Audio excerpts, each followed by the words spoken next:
So hello hello everyone. तो obviously आप देख सकते हो ये जो होने वाला है वन शॉट का जो वीडियो होने वाला है, ये आपका unit number 2 electrical machine first. Electrical machine first का सबसे पहले मैं बता दूं कि लास्ट ईयर भी हमने वन शॉट डाला था, लेकिन उसको मैं कंटिन्यू तो किया था, लेकिन यूनिट नंबर सेकंड और यूनिट नंबर थर्ड तक ही मैं डाल पाया था।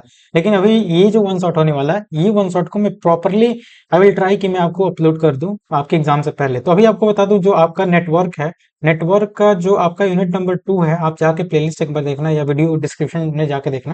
जो नेटवर्क का आपका एनालिसिस है उसका यूनिट नंबर 2 डिजिटल जो है, डिजिटल का ऑलरेडी हमने unit number first unit number 2 complete कर दिया। Unit number third fourth fifth बहुत जल्दी हम कवर कर देंगे, ठीक है। तो इसमें 3 यूनिट बचता है और इसमें भी हमने एक यूनिट नेटवर्क में अपलोड ही कर दिया, और फर्स्ट यूनिट जो है ऑलरेडी पिछले साल हमने अपलोड कर दिया था।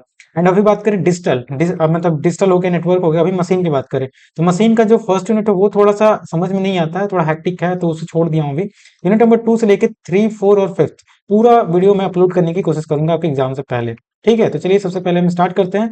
ये हमारा जो है इलेक्ट्रिकल मशीन फर्स्ट है। इलेक्ट्रिकल मशीन फर्स्ट में सबसे पहले हम क्या देखने वाले हैं, सबसे इंपॉर्टेंट चीज है, देखिए कोई भी चीज हम स्टार्ट करते हैं, अगर आप मेरे चैनल से जुड़े होंगे तो यू नो कि my first motive is to just cover with the syllabus. Like unit number 2 में हम पढ़ने क्या वाले हैं। तो सबसे पहले मैं बता दूं यार, मशीन एक ऐसा सब्जेक्ट है ना कि टोटली आप रिलेट करके इसे पढ़ सकते हो। लाइक अभी देखो जो मशीन है, मतलब मशीन में देखो जैसे जो भी चीज हम डीसी मशीन, इसका नाम है डीसी मशीन।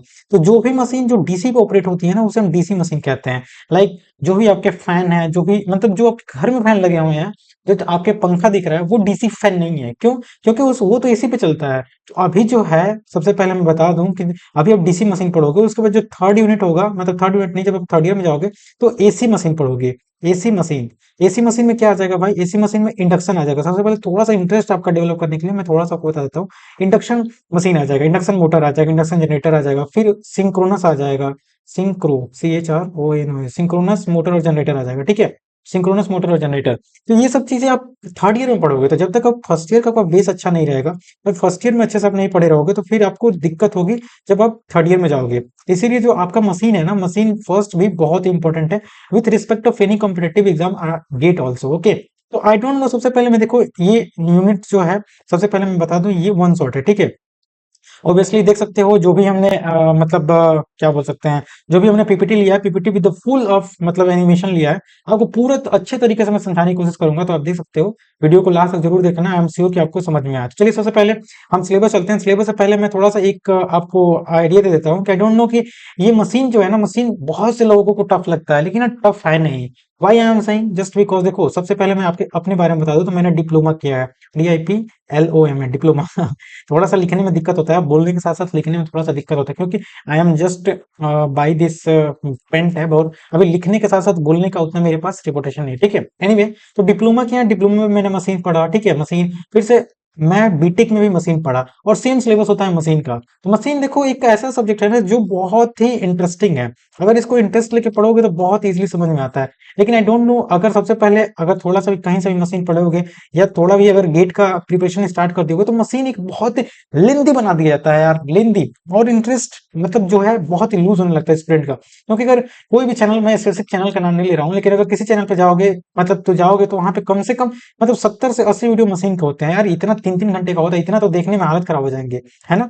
एनीवे, जो ये आपका वीडियो होने वाला है, इस वीडियो से मैं आपको केवल और केवल आपका एक मतलब टेस्ट देने वाला हूँ। एक मतलब कह सकता हूँ कि मशीन होता क्या है उसका मतलब एक मतलब कह सकता हूँ कि टेस्ट ऑफ वर्जन देने वाला हूँ, कि हाँ यहाँ से वन शॉट सबको समझ में आ जाएगा कि हम मशीन को हम पढ़ते कैसे एक्चुअली। क्योंकि देखो सबसे पहले जितने भी हमारे मशीन की चीजें हैं ना, वो टोटली हमारे मतलब on the behalf of our imagination हम कह सकते हैं, या हम उसको रिलेट कर सकते हैं अपने लैब में जाके देख के, ठीक है। तो चलिए सबसे पहले हम आपको ये जो यूनिट नंबर 2 है इसको स्टार्ट करते हैं। सबसे पहले हम आर्मेचर बाइंडिंग पढ़ेंगे। तो देखिए आर्मेचर क्या होता है, सबसे पहले इसको समझने के लिए मैं ये जो वन शॉट आपको अपलोड कर रहा हूँ, मैं आशा करता हूँ, आई होप कि आप जरूर से जरूर अपनी क्लास में एक बार पढ़े हों, या एटलीस्ट जो सेकेंड ईयर में सेकंड सेमेस्टर में आता है, सेकंड सेमेस्टर में जरूर आपने एक बार मतलब जब मतलब इसके बारे में थोड़ा बहुत आइडिया हो मशीन के बारे में, ठीक है। क्योंकि यूनिट नंबर 2 है, यहाँ कंस्ट्रक्शन देना चाहिए, लेकिन कंस्ट्रक्शन से स्टार्ट नहीं करके डायरेक्ट हम आर्मेचर वाइंडिंग पे चलते हैं। देखो सबसे पहले ये मशीन होता है, थोड़ा सा मैं बता दूं, ये मशीन होता है। मशीन का ये जो होता है मतलब मशीन आपने थोड़ा भी बनाया होगा, तो ये हमारा नॉर्थ पोल हो गया। और इधर हमारा अगर साउथ पोल हम बना दे, तो ये जो मशीन का पार्ट होता है, ये जो होता है, इसे हम स्टेटर कहते हैं, स्टेटर स्टेटर, ठीक है। और इधर जो हमारा होता है, इसमें रोटर होता है। तो स्टेटर रोटर क्या होता है, बहुत ही अच्छे तरीके से हम आपको समझाएंगे, लेकिन थोड़ा सा हम बता दें, जो ये हमारा इस पे जो वाइंडिंग होता है ना रोटर पे, उसे हम आर्मेचर वाइंडिंग कहते हैं। जो स्टेटर पे होता है उसे स्टेटर वाइंडिंग कहते हैं। तो दोनों में बहुत ज्यादा अंतर है। तो इसमें जो होता है ना, देखो सबसे पहले हमारा कंसंट्रेटेड वाइंडिंग और डिस्ट्रीब्यूटेड वाइंडिंग होता है। ऑब्वियसली यार, दो टाइप के वाइंडिंग होते हैं, और दोनों टाइप के जो वाइंडिंग होते हैं, इसके कुछ प्रोज हैं, इसके कुछ कॉन्स हैं। इसके भी कुछ प्रोज हैं और इसके भी कुछ कॉन्स हैं, दोनों वाइंडिंग के, जो हमारा डिस्ट्रीब्यूटेड है और जो कंसंट्रेटेड है। तो वन बाई वन बहुत ही अच्छे तरीके से with the help of diagram, आपको पहले मैंने दिखा, with the help of animation में समझाने वाला हूँ, ठीक है। तो ये तो सबसे पहले वाइंडिंग देख लिए, कौन सा वाइंडिंग हमारे लिए कब परफेक्ट रहेगा। किसी में हार्मोनिक्स ज्यादा होता है, किसी में हार्मोनिक्स कम होता है। अगर हार्मोनिक्स क्या होता है ये नहीं जानते हैं, तो वो भी मैं थोड़ा सा, जब मैं आपको अभी मतलब डिटेल में थोड़ा सा नहीं तो मतलब एक मतलब टेस्ट में दे ही दूंगा कि हार्मोनिक्स क्या होता है। ओके, आगे हम चलते हैं। वाइंडिंग फैक्टर, देखिए जो वाइंडिंग है, वाइंडिंग में फैक्टर भी आता है। तो आपने अगर पढ़ा होगा तो आपको मालूम होगा, केपी होता है, केडी होता है, ये हमारा पिच फैक्टर होता है, डिस्ट्रीब्यूटेड फैक्टर होता है। और एक दोनों का ओवरऑल जो होता है केडब्ल्यू जाता है, जिसे हम वाइंडिंग फैक्टर कहते हैं, ठीक है। तो वन बाई वन बहुत अच्छे से हम मतलब चलेंगे। उसके बाद देखो आर्मेचर रिएक्शन। आर्मेचर मतलब नाम से ही क्लियर है, देखो थोड़ा सा हम आपको बता दें, आर्मेचर रिएक्शन होता है, मतलब मशीन में एक तरह का जो कह सकते हैं कि फेनोमेना है, जो हमारे मशीन को डिग्रेड करता है। मतलब एक तरह से लॉसेस है, लॉसेस के टर्म में हम इसको देखते हैं। और ये आर्मेचर के कारण जो रिएक्शन होता है उसे हम आर्मेचर रिएक्शन कहते हैं। अभी बहुत अच्छे से हम with the full of diagram हम आपको समझाएंगे। उसके बाद हम कम्यूटेशन पढ़ेंगे, कम्यूटेशन के बाद इंटरपोल एंड कंपनसेटेड वाइंडिंग पढ़ेंगे। इंटरपोल और कंपनसेटेड वाइंडिंग को यूज किया जाता है जो हमारा आर्मेचर रिएक्शन है और जो कम्यूटेशन है इसको इंप्रूव करने के लिए, ठीक है। उसके बाद परफॉर्मेंस ऑफ हम डीसी जनरेटर पढ़ने वाले हैं। डीसी जनरेटर जो होते हैं उनके परफॉर्मेंस हम पढ़ने वाले हैं, एज वेल एज एप्लीकेशन। ये तो देख के लग रहा हो कि यार बहुत छोटा ही है, हमारा तो खत्म हो गया सिलेबस, बहुत छोटा ही है, पढ़ना क्या है, बस आर्मेचर वाइंडिंग पढ़ना, वाइंडिंग फैक्टर पढ़ना है, आर्मेचर रिएक्शन खत्म हो गया। लेकिन ऐसा नहीं है, कम से कम 40 से 50 पेजेस की पीपीटी है। तो प्लीज धैर्य बना के रखो, एटलीस्ट 1 घंटे से अधिक चला ही जाएगा, क्योंकि इसमें बहुत चीज समझाने हैं। और मैं उस तरीके से समझाऊंगा ताकि एक वीडियो देखने से काफी आपको मतलब पूरा कंसेप्ट क्लियर हो जाए। तो एक पॉइंट ऑफ व्यू से मैं इस वीडियो को दे रहा हूँ। और ये वीडियो स्टार्ट करने से पहले फिर से एक बार बोल दे रहा हूँ, ये वन शॉट है। वन शॉट में लेक्चर की तरह आप एक्सपेक्टेशन ना करें कि आपने अगर एक बार भी नहीं पढ़ा और आप एग्जाम से 2 दिन पहले अगर वीडियो खोल रहे हो और सोचो कि हम पूरा अच्छे से एग्जाम में लिख के आ जाए, तो भाई ऐसा नहीं हो पाएगा, क्योंकि लेक्चर वीडियो नहीं है। वन शॉट होता है कि केवल आपका रिवीजन पर्पज के लिए होता है। तो चलिए, रिवीजन से थोड़ा सा हटके मैं थोड़ा सा और डिटेल में जाके, और जहां मुझे लगा कि आपको थोड़ा सा और मतलब ब्रीफ करना चाहिए, क्योंकि अभी आप सेकेंड ईयर में हो, ऑब्वियसली आपको उतना मशीन के बारे में आइडिया नहीं होता है। तो चलिए हम स्टार्ट करते हैं। सबसे पहले डीसी मशीन क्या होता है, तो नाम से क्लियर है, ऑलरेडी हमने बताया, जो मशीन डीसी पे काम करे, like DC machine refer to the electrical machine that convert direct current electric energy into mechanical energy। देखिए, ये डायरेक्ट करंट जो होता है ना, डायरेक्ट करंट जो है, इसको मैकेनिकल एनर्जी में कन्वर्ट करता है, इसे डीसी मोटर कहते हैं। देखो, मोटर और जनरेटर दो तो आप जानते ही होंगे। सबसे पहले थोड़ा सा आगे पीपीटी पे हम चलते हैं और मोटर जनरेटर के बारे में बता देते हैं। मोटर जनरेटर आप जानते हो, देखो यहाँ पे डीसी जो हमारा मशीन है, ये कैसे वर्किंग करती है। एक जो वर्किंग करता है वो डीसी जनरेटर पे काम करता है। डीसी जनरेटर का काम क्या होता है, जैसे आप कहीं भी शादी पार्टी में या कहीं भी जाते हो तो वहां पे जनरेटर आता है। जनरेटर क्या करते हैं, हम तेल इसमें डालते हैं जो डीजी होता है, और ये मैकेनिकल, इसे मैकेनिकली हम रोटेट करते हैं और ये हमें इलेक्ट्रिकल एनर्जी में कन्वर्ट करके इलेक्ट्रिकल पावर देता है। तो ये क्या करता है, सबसे पहले देखो यहाँ पे देखो, एक्सटर्नल जो मैकेनिकल फोर्स है, इसे हम रोटेट करते हैं, जो हमारा जनरेटर होता है, और इसमें रोटेट करने के कारण हमें क्या होता है, मैग्नेटिक फील्ड क्रिएट होता है। और ये मैग्नेटिक फील्ड क्या होता है, जो अपनी क्लास 12th में जब आप फराडे लॉ पढ़े होंगे, फराडे लॉ के कारण क्या होता है, इसमें जो होता है ईएमएफ इंड्यूस हो जाता है। और ये ईएमएफ इंड्यूस होकर जो आर्मेचर करंट लगे हैं जो रोटर में, उसके कारण जो ईएमएफ इंड्यूस होगा, ये अल्टरनेटिंग नेचर का होगा। देखो जो हाईलाइट कर रहे हैं वो बहुत इंपॉर्टेंट है। अभी तो अल्टरनेटिंग नेचर का है, लेकिन हमें तो डीसी जनरेटर चाहिए भाई। तो डीसी जनरेटर को डीसी में कन्वर्ट करने के लिए हम इसमें कम्यूटेटर लगाएंगे, और ये कम्यूटेटर क्या करेगा, हमें आउटपुट जो हो जाएगा वो डीसी दे देगा। इस तरह से फाइनली हम ब्रश के हेल्प से, ब्रश अभी मैं आपको बहुत डिटेल में दिखाऊंगा, ब्रश कहाँ होता है, कैसे लगा होता है, इसका वर्किंग क्या होता है, किस चीज का बनना होता है। तो प्लीज वीडियो को लास्ट तक देखो यार, विद फुल विथ एक्सपीरियंस हम कह सकते हैं, दो बार के एक्सपीरियंस मशीन पढ़ने का, एज वेल एज आपको बहुत ही अच्छे तरीके से समझा तो दूंगा ही, ठीक है। मशीन को बहुत इंटरेस्टिंग में बना दूंगा, बस मेरे साथ जुड़े रहो, ठीक है। आउटपुट में हमको क्या दे देगा, ब्रश के हेल्प से हमें डीसी का सप्लाई मिल जाएगा। तो आपने समझा ना, देखो सबसे पहले हम रोटेट करेंगे, यहाँ पे थोड़ा सा हम लिख दे रहे हैं, रोटेट करेंगे, ROTAT, रोटेट करेंगे। रोटेट करने के बाद हम क्या करेंगे, रोटेट करने के बाद हमारा ईएमएफ जनरेट होगा।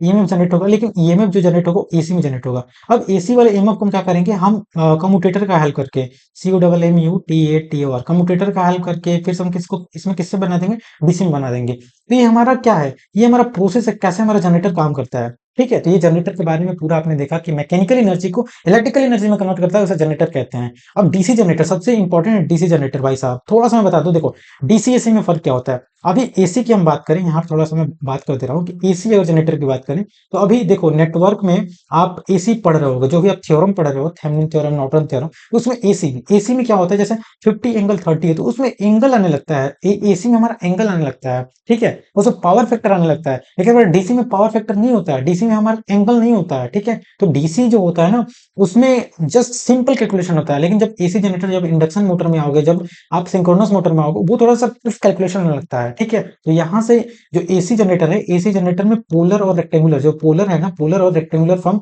दोनों में हमें RACTANGULR रेक्टेंगुलर फॉर्म में दोनों में हमें काम करना पड़ जाएगा। तो ये थोड़ा सा आपको हमने एग्जाम्पल के लिए बता दिया कि आपको थोड़ा सा है, मतलब कितने धैर्य रख के बहुत शांति से हमें पढ़ना होगा, ताकि हमें ये भी समझ में आ जाए। ठीक है, आगे हम बात करते हैं डीसी मोटर क्या होता है। तो डीसी मोटर क्या होता है, मोटर, मोटर में यार सबने तो डीसी मोटर कहीं ना कहीं किसी प्रोजेक्ट में तो काम किए होंगे, काम प्रोजेक्ट में नहीं किए होंगे यार, तो हम छोटे होते हैं तो हमारे अंदर तो क्यूरियोसिटी होती है, कहीं ना कहीं से तो मोटर लाते ही हैं दुकान से, पंखे उसमें लगाते हैं, ये काम सब करते हैं। आई होप आपने भी किया होगा। तो आप क्या करते थे, एक छोटी सी बैटरी उसमें कनेक्ट करते थे, और उसका जो पंखी है रोटेट करने लगता था। हम करते क्या थे, उसमें बैटरी से इलेक्ट्रिकल पावर देते थे, इलेक्ट्रिकल पावर हमें क्या कन्वर्ट कर देता था, मैकेनिकल पावर दे देता था।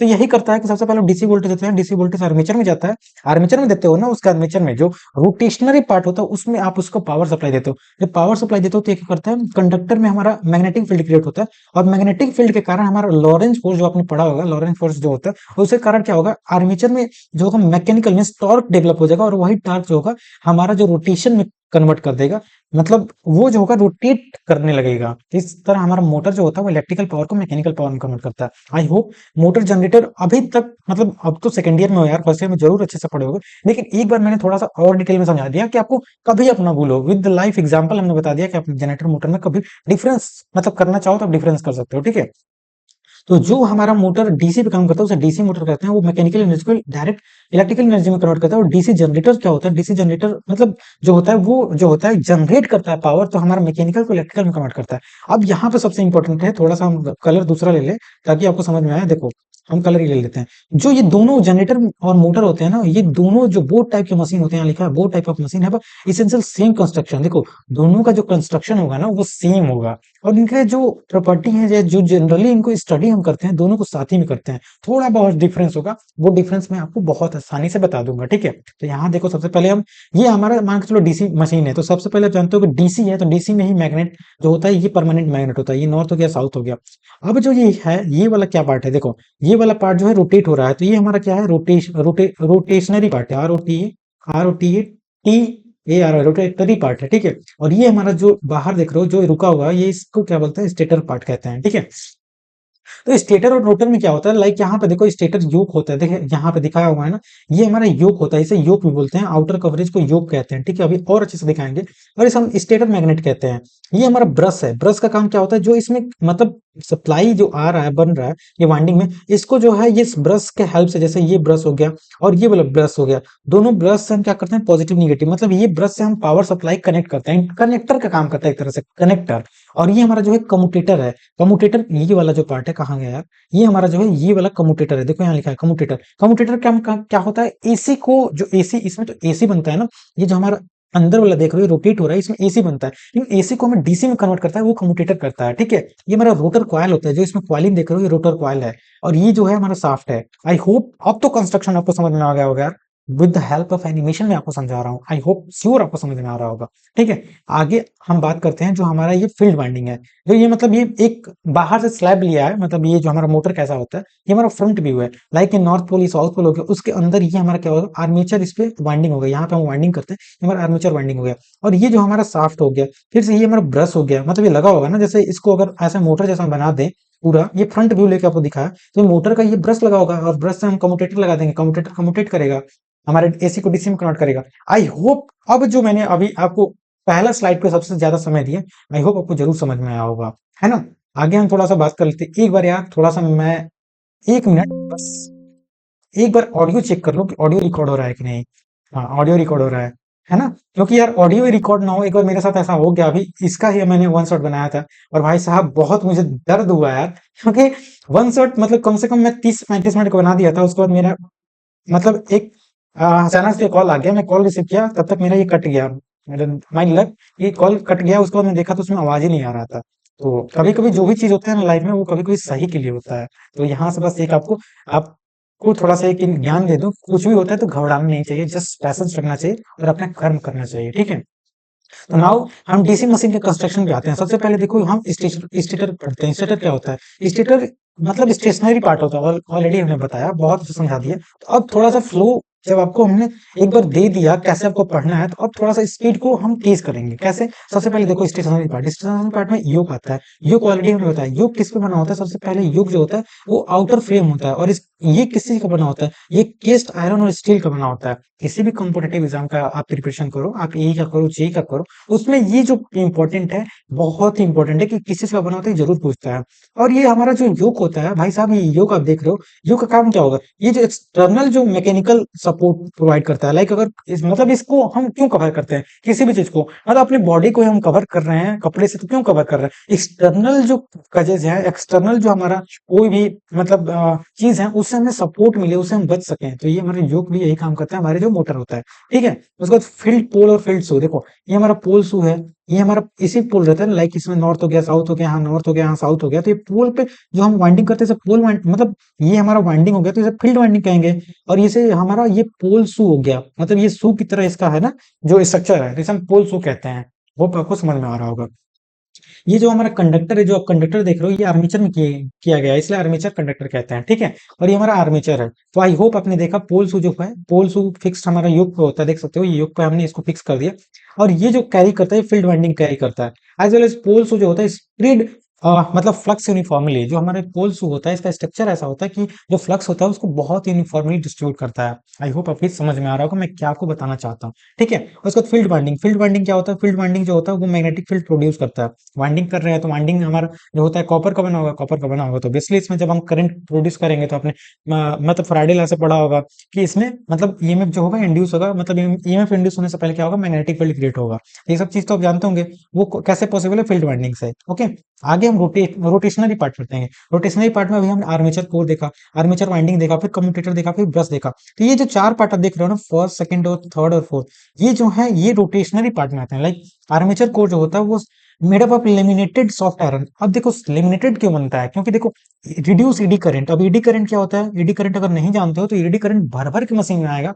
ईडी करंट और hysteresis loss, HYSTER hysteresis loss, ये जो होते हैं दोनों लॉस होते हैं।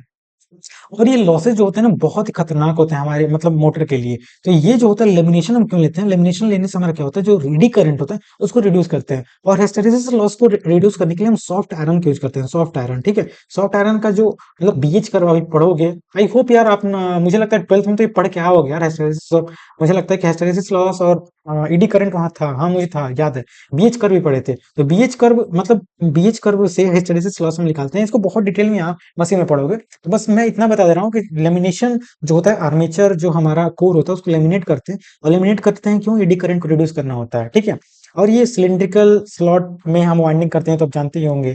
आर्मेचर जो वाइंडिंग होता है वो कॉपर का बना होता है, ऑलरेडी हमने बताया कॉपर का बना होता है। और जो हमारा ईएमएफ इंड्यूस होता है वो जो होता है वो आर्मेचर वाइंडिंग में ही होता है। स्टेटर में तो हमारा ईएमएफ इंड्यूस नहीं होगा। देखो स्टेटर में कैसे होगा? अगर मान चलो इसको एज अ मोटर हम इसको देखें, एक मिनट, इसको जो है मोटर की तरह देखें, तो मतलब इसमें हमारा जैसे ही रोटेशन हो रहा है, लेकिन अगर जनरेटर है तो भाई साहब इसी में जनरेट होगा ना हमारा मतलब जो इंड्यूस होगा पावर। और इसी को ब्रश के हेल्प से लेंगे तो आर्मेचर आर्मेचर में हमारा प्लस माइनस जो भी इंड्यूस होगा ना, मतलब स्टेटर में तो होगा नहीं। तो यही हमें देखना है, यही समझना है, यही लिखा हुआ है, ठीक है? आगे हम बात करते हैं ब्रश। ब्रश किसका बना होता है? Made up of carbon. अब ये कार्बन का बनने से एक सबसे बड़ा हमारा फायदा है कि ये लुब्रिकेंट, LUBRI लुब्रिकेंट की तरह हमें फायदा देता है अगर कार्बन का हम बनाते हैं। क्यों? क्योंकि सबसे पहले देखो यहाँ पे फिर से मैं आपको यहाँ लाइव लेके चलूँ, लाइक ये ब्रशेज है, देखो ये हमारा ब्रश लगा हुआ है। अगर ब्रश हम कॉपर को बनाते हैं तो लुब्रिकेंट का काम करता है। हमारी जब मशीन जो चलती है तो बहुत लंबे लंबे समय तक चलती है तो बहुत हीटअप हो जाती है। तो हीटअप होती है तो ये लुब्रिकेशन जो होता है इसे कूल करने में एज वेल एज ये जो है अगर कार्बन का हम बनाते हैं तो कार्बन घिस के खत्म हो जाता है। लेकिन ये जो हमारा कम्यूटेटर है बहुत महंगा होता है, ये जो है बचा रहता है। इस तरह से हमारा जो ब्रश है वो ब्रश देख सकते हो, हम इसको किससे बनाते हैं? कार्बन से बनाते हैं। यही चीजें आपको बहुत ही डिटेल में पढ़ना होगा, इसलिए मैं बता रहा हूँ ताकि जितना डिटेल में आपको समझाऊंगा भाई साहब मेरे को बहुत ही डायरेक्टली हिट होगा। जितना डिटेल में आपको समझाऊंगा मेरा कंसेप्ट क्लियर होगा, मेरा कंसेप्ट क्लियर होगा तो ऑब्वियसली मेरे को भी एग्जाम देना है। तो it's totally directly related to myself. तो जितना मैं अच्छे से आपको पढ़ा रहा हूँ आई होप आपको फील तो दिला ही दे रहा हूँ। अगर ध्यान से सुन रहे होगे तो मैं एक एक चीज आपको समझा रहा हूँ, मतलब रिलेट कर दे रहा हूँ हर चीज को कैसे क्या होता है, ठीक है। रेस्ट ऑफ द कम्यूटेटर जो होता है वो ट्रांसफर करने के लिए वही हमने बताया कि ये जो होता है रोटेटनरी पार्ट और स्टेशनरी पार्ट को एक एक्सटर्नल सर्किट से जोड़ता है और ये मतलब जो होता है कनेक्टर की तरह काम करता है। अब ये थर्ड स्लाइड आपको बहुत अच्छे से समझा दिया। अब हम चलते हैं derivation of our EMF equation. तो ईएमएफ इक्वेशन क्या होता है हमारे डीसी मशीन में? डीसी मशीन में ईएमएफ इक्वेशन हम पढ़ने से पहले सबसे पहले हम पढ़ते हैं कि ईएमएफ जो जनरेट होता है हमारे आर्मेचर में वो जो होता है Faraday law of electromagnetic induction. Obviously आपने पढ़ा होगा कि जो भी हमारा डीसी मोटर है या जनरेटर है वो किस पे वर्क करता है, उसका प्रिंसिपल क्या होता है? Faraday law of electromagnetic induction. तो सबसे पहले जब हमारा यहाँ लिखा है कि when a conductor move in a magnetic field, जब भी हमारा कंडक्टर मैग्नेटिक फील्ड में मूव करेगा तो उसमें क्या होगा? आपने पढ़ा होगा इलेक्ट्रोमैग्नेटिक जो फील्ड होता है वो क्या होगा? ईएमएफ इंड्यूस होगा। अब ईएमएफ इंड्यूस होगा तो कितना ईएमएफ इंड्यूस होगा ये भी तो हमें कैलकुलेट करना है यार। इंजीनियर का तो काम यही होता है कि कितना ईएमएफ इंड्यूस हो रहा है वो पता करें। वो पता करने के लिए हमें डेरिवेशन करना पड़ेगा। उस एक सिंगल डेरिवेशन से हम किसी भी मोटर किसी भी जनरेटर्स का हम ईएमएफ पता कर पाएंगे। तो कैसे करेंगे? सबसे पहले देखो flux cut per revolution one conductor. मान चलो हम एक कंडक्टर बना लेते हैं, ये कंडक्टर जो है रिवॉल्व करेगा। जब रिवॉल्व करेगा तो इसमें फ्लक्स क्रिएट होगा, तो वही लिख रहा है कि flux cut revolution per one conductor. One conductor में अगर फ्लक्स कितना कट कर रहा है तो उसमें मान लो कि इसमें पी नंबर ऑफ पोल है, तो हमारा फ्लक्स अगर फाई है, अगर फ्लक्स हमारा देखो फ्लक्स अगर हमारा फाई है और नंबर ऑफ पोल जो है हमारा पी है तो हमारा टोटल फ्लक्स कितना हो जाएगा? पी इंटू फाई हो जाएगा। पोल से मल्टीप्लाई करेंगे, दैट सिंपल। उसके बाद टाइम ऑफ वन रिवोल्यूशन, तो टाइम हम 60 सेकंड के लिए लेंगे। 60 सेकंड के लिए लेंगे तो हमारा एन इक्वल टू क्या है? N equal to revolution per minute होता है, ठीक है। तो आगे हम ये देखेंगे कि जो हमारा ईएमएफ है induce in one conductor equal क्या क्या हो जाएगा? ईएमएफ ईएमएफ इक्वल टू हम क्या लिख लेंगे? फ्लक्स कट, देखो फ्लक्स जो है flux cut per unit time. तो ये हमारा क्या निकल जाएगा? ईएमएफ निकल जाएगा। अगर ईएमएफ हमें निकालना है तो ईएमएफ इक्वल टू फ्लक्स कितना कट कर रहा है कितने टाइम में, मतलब हमारा फ्लक्स पर टाइम में कितना कट कर रहा है, यही हमारा ईएमएफ होगा। तो ईएमएफ के लिए हम क्या निकाल देंगे? अभी हमने देखो फ्लक्स हमने निकाला, फ्लक्स हमारा कितना था? P5। तो हम यहाँ पे रख लेंगे जस्ट सिंपल P5। और हमारा टाइम जो है टाइम कितना आ जाएगा? देखो यहाँ पे हमारा टाइम जो हो जाएगा N/60, है ना। N/60 क्योंकि पर हम मिनट कर रहे हैं तो मिनट के लिए हम यहाँ पे मतलब सेकंड में ले रहे हैं तो 60 हो जाएगा। एक मिनट में मतलब पर बाई हम 60 डिवाइड करेंगे सेकंड में हो जाएगा। उसके बाद ये हमारा आ गया। उसके बाद हम जो है टोटल ईएमएफ निकालेंगे। अभी तो हमने एक कंडक्टर के लिए निकाला, टोटल हम निकालेंगे तो टोटल नंबर ऑफ कंडक्टर मान लेंगे जेड मान लेंगे।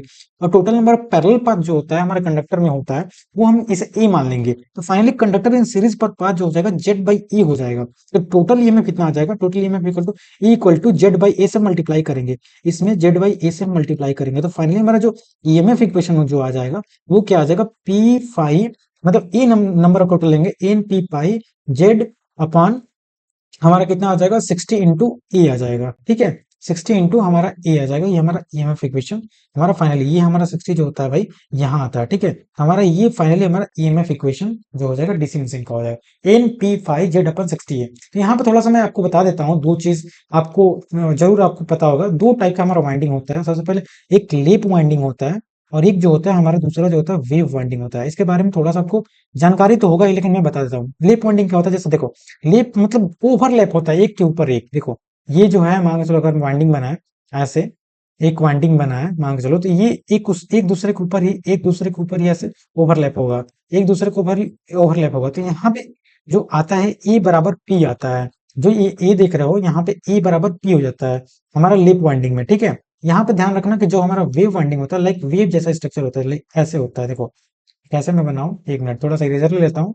बस थोड़ा सा एक मिनट वो ये हो गया। इरेजर लेके थोड़ा सा अच्छे से बना देता हूँ वेव वाइंडिंग। देखो वेव वाइंडिंग में ओवरलैप नहीं होता है।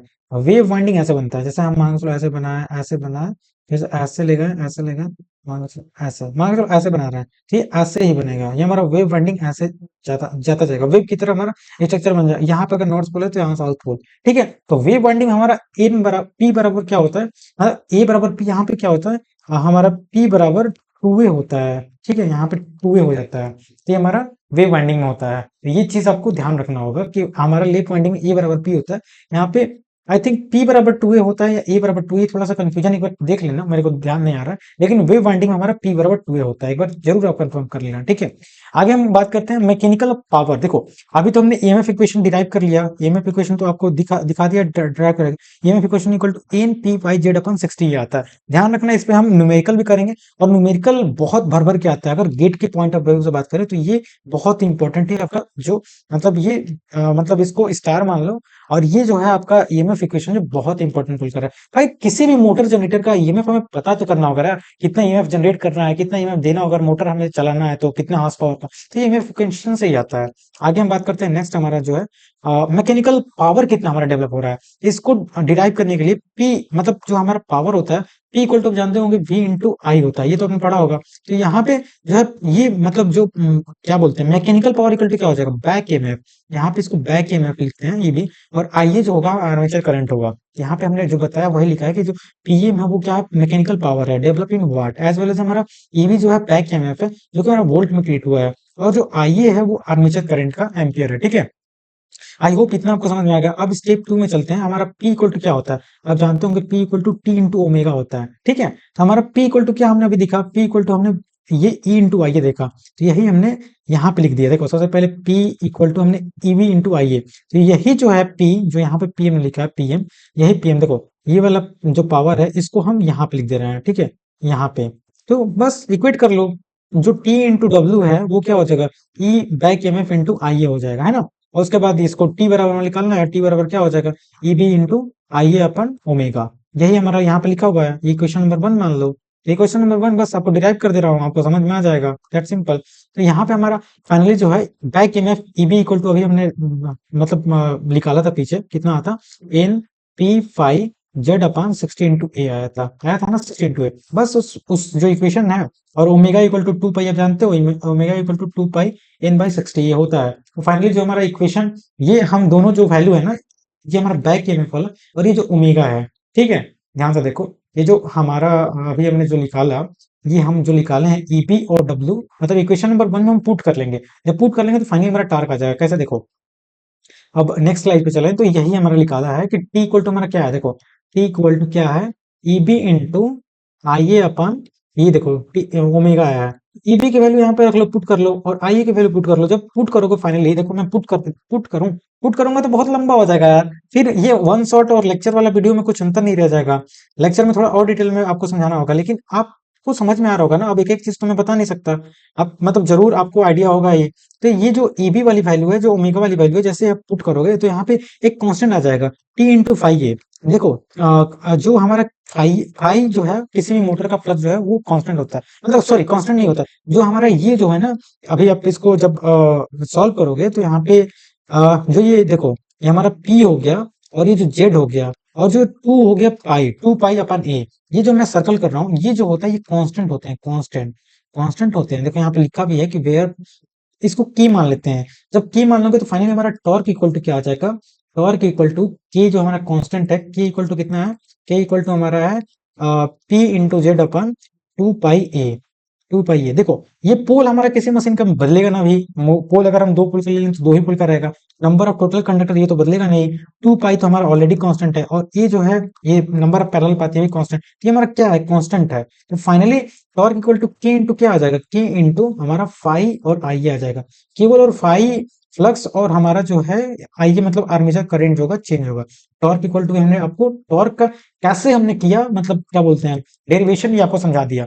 आई होप बहुत अच्छा से आपको समझ में आएगा। कुछ नहीं है, बस देखो ये वैल्यू जो दोनों हमने निकाला ऑलरेडी, हमने ये हम जानते हैं, दोनों को इक्वेट करेंगे, इक्वेट करने के बाद हमें फाइनली हमें टॉर्क इक्वल टू के इंटू फाइव आई आ जाएगा। अभी तक तो सब सब कुछ क्लियर है। तो दो डेरिवेशन था, उससे पहले तो बहुत अच्छे से मैंने एक्सप्लेन किया, रोटर क्या होता है, स्टेटर क्या होता है, किस चीज का बना होता है ना।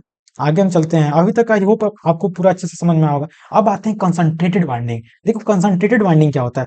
वाइंडिंग चलो आपको समझा देते हैं। पहले सबसे पहले मतलब हमने देखो ये भी लिया है फिगर, फिगर से आपको समझा देते हैं। देखो कंसंट्रेटेड, ये आप देख रहे हो ना, एक के ऊपर एक, एक के ऊपर एक, एक के ऊपर एक, मतलब ये जो है कंसंट्रेटेड है, मतलब कंसंट्रेटेड वाइंडिंग है। ठीक है, कंसंट्रेटेड एक के ऊपर एक है, एक के ऊपर एक। लेकिन यहाँ पे जो ये वाइंडिंग देख रहे हो, ये देख मिनट लिख दे रहा हूँ, कंसंट्रेटेड, कंसंट्रेटेड वाइंडिंग, ये हमारा कंसंट्रेटेड वाइंडिंग है। और ये जो है हमारा डिस्ट्रीब्यूटेड। डिस्ट्रीब्यूटेड कैसे है, देखो देखने से आपको समझ में आ रहा होगा, मेरे को समझाने की जरूरत ही नहीं है यार, इतना तो आप ओवर स्मार्ट तो नहीं कहेंगे, इतना तो स्मार्ट हो ही।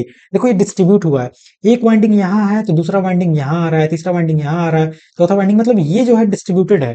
तो डिस्ट्रीब्यूटेड वाइंडिंग होता है, एक हमारा कंसंट्रेटेड वाइंडिंग होता है। दोनों का एडवांटेज होता है कुछ, वही ऑलरेडी हमने बताया, कुछ ट्रू होता है कुछ कॉन्स होता है। अब समझते हैं। देखो कंसंट्रेटेड वाइंडिंग क्या होता है। In concentrated winding all the turn of the coil are wound together. जो सभी आपने कॉइल देखा वो एक के एक में ही वाउंड होते हैं, और ये placed in a single slot. सबसे इंपॉर्टेंट है, ये सिंगल स्लॉट में होते हैं, और इनका जो होता है पर फेज, मतलब पर फेज जो होते हैं सिंगल स्लॉट में ये होते हैं। और इनका अगर हम फीचर बात करें, जो हमारा ये वाइंडिंग होता है placed in a few slot, ये इस कम ही स्लॉट में हो जाते हैं। और इसमें जो होता है ना, ये जो बहुत ही narrow, each coil occupy narrow region, मतलब ये बहुत ही कम स्पेस, मतलब क्या करते हैं, ऑक्युपाई करते हैं।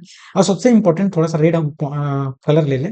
इंपॉर्टेंट क्या है कि ये कॉमनली स्मॉल मशीन के लिए यूज किया जाता है, मतलब डीसी मशीन। और ये जो इसमें पोल होते हैं, आगे आप पढ़ोगे सैलिएंट पोल अल्टरनेटर में, तो इसमें सैलिएंट पोल का यूज करते हैं। सैलिएंट पोल आएगा, सिलिंड्रिकल पोल आएगा, तो अभी नहीं समझ पाओगे। हाँ, सैलिएंट पोल जो होता है, बस इतना याद रखो, मैं आपको बता दे रहा हूँ। सैलिएंट पोल जो होता है, याद रख लेना, अपने नोट में लिख लेना कि सैलिएंट पोल जो होता है वो स्मॉल मशीन के लिए यूज करते हैं। और जो सिलिंड्रिकल पोल होता है, मैं यहाँ पे लिख दे रहा हूँ, एक और पोल आएगा, CYLINDERICL, सिलिंड्रिकल। जो सिलिंड्रिकल हमारा पोल, या जो हमारा सिलिंड्रिकल टाइप रोटर आएगा, ये रोटर होता है, ये हमारा जो होता है लार्ज मशीन के लिए होता है, लार्ज मशीन। तो ये सब चीजें अगर अभी आप नोट करके रखोगे, याद करके रखोगे, जब आप मतलब थर्ड ईयर में जब मशीन टू पढ़ोगे अभी फिफ्थ सेमेस्टर में, तो बहुत ही मजा आएगा, क्योंकि पहले से तुम्हें सिलिंड्रिकल रोटर, या जो आपका ये हम सैलेंट बता रहे हैं, आपको पता है कि जो सैलेंट आ जाएगा वो स्मॉल मशीन में यूज किया जाएगा। तो अभी आपने देखा कंसंट्रेटेड वाइंडिंग का हमारा एडवांटेज क्या है, सिंपल और बहुत ईजी होता है। इसे तो कोई कर लेगा ना। देखो अगर इसको वाइंडिंग को ही जब आप मतलब ये देखना चाहो, इसलिए तो कह रहा हूँ मशीन बहुत इंटरेस्टिंग है। अगर ये मशीन जो है, अगर ये देखना चाहो कि वाइंडिंग कैसा होता है, यार अपने आसपास जहां भी रिपेयरिंग काम होता है मशीन, वहां चले जाओ, जाओ देखो। तो ये जो हमारा वाइंडिंग देख रहे हो ना, ये बहुत इजीली कोई भी कर लेगा। एक तुमको भी दे दो ना, तो तुम भी कर लोगे आराम से। लेकिन अगर ये वाला वाइंडिंग अगर आपको करने के लिए दे दिया जाए, भाई साहब आप नहीं कर पाओगे। तो इसमें हमारा कॉपर जो होता है ना, कॉपर जो है, कॉपर होता है, ये सेव होता है, इसमें कम कॉपर लगता है, और इसमें जो होगा कॉपर ज्यादा लगेगा। तो वही जो देखो एडवांटेज और डिसएडवांटेज मैं बता रहा हूँ, ठीक है। कहाँ गया यार ये वाला, एक मिनट।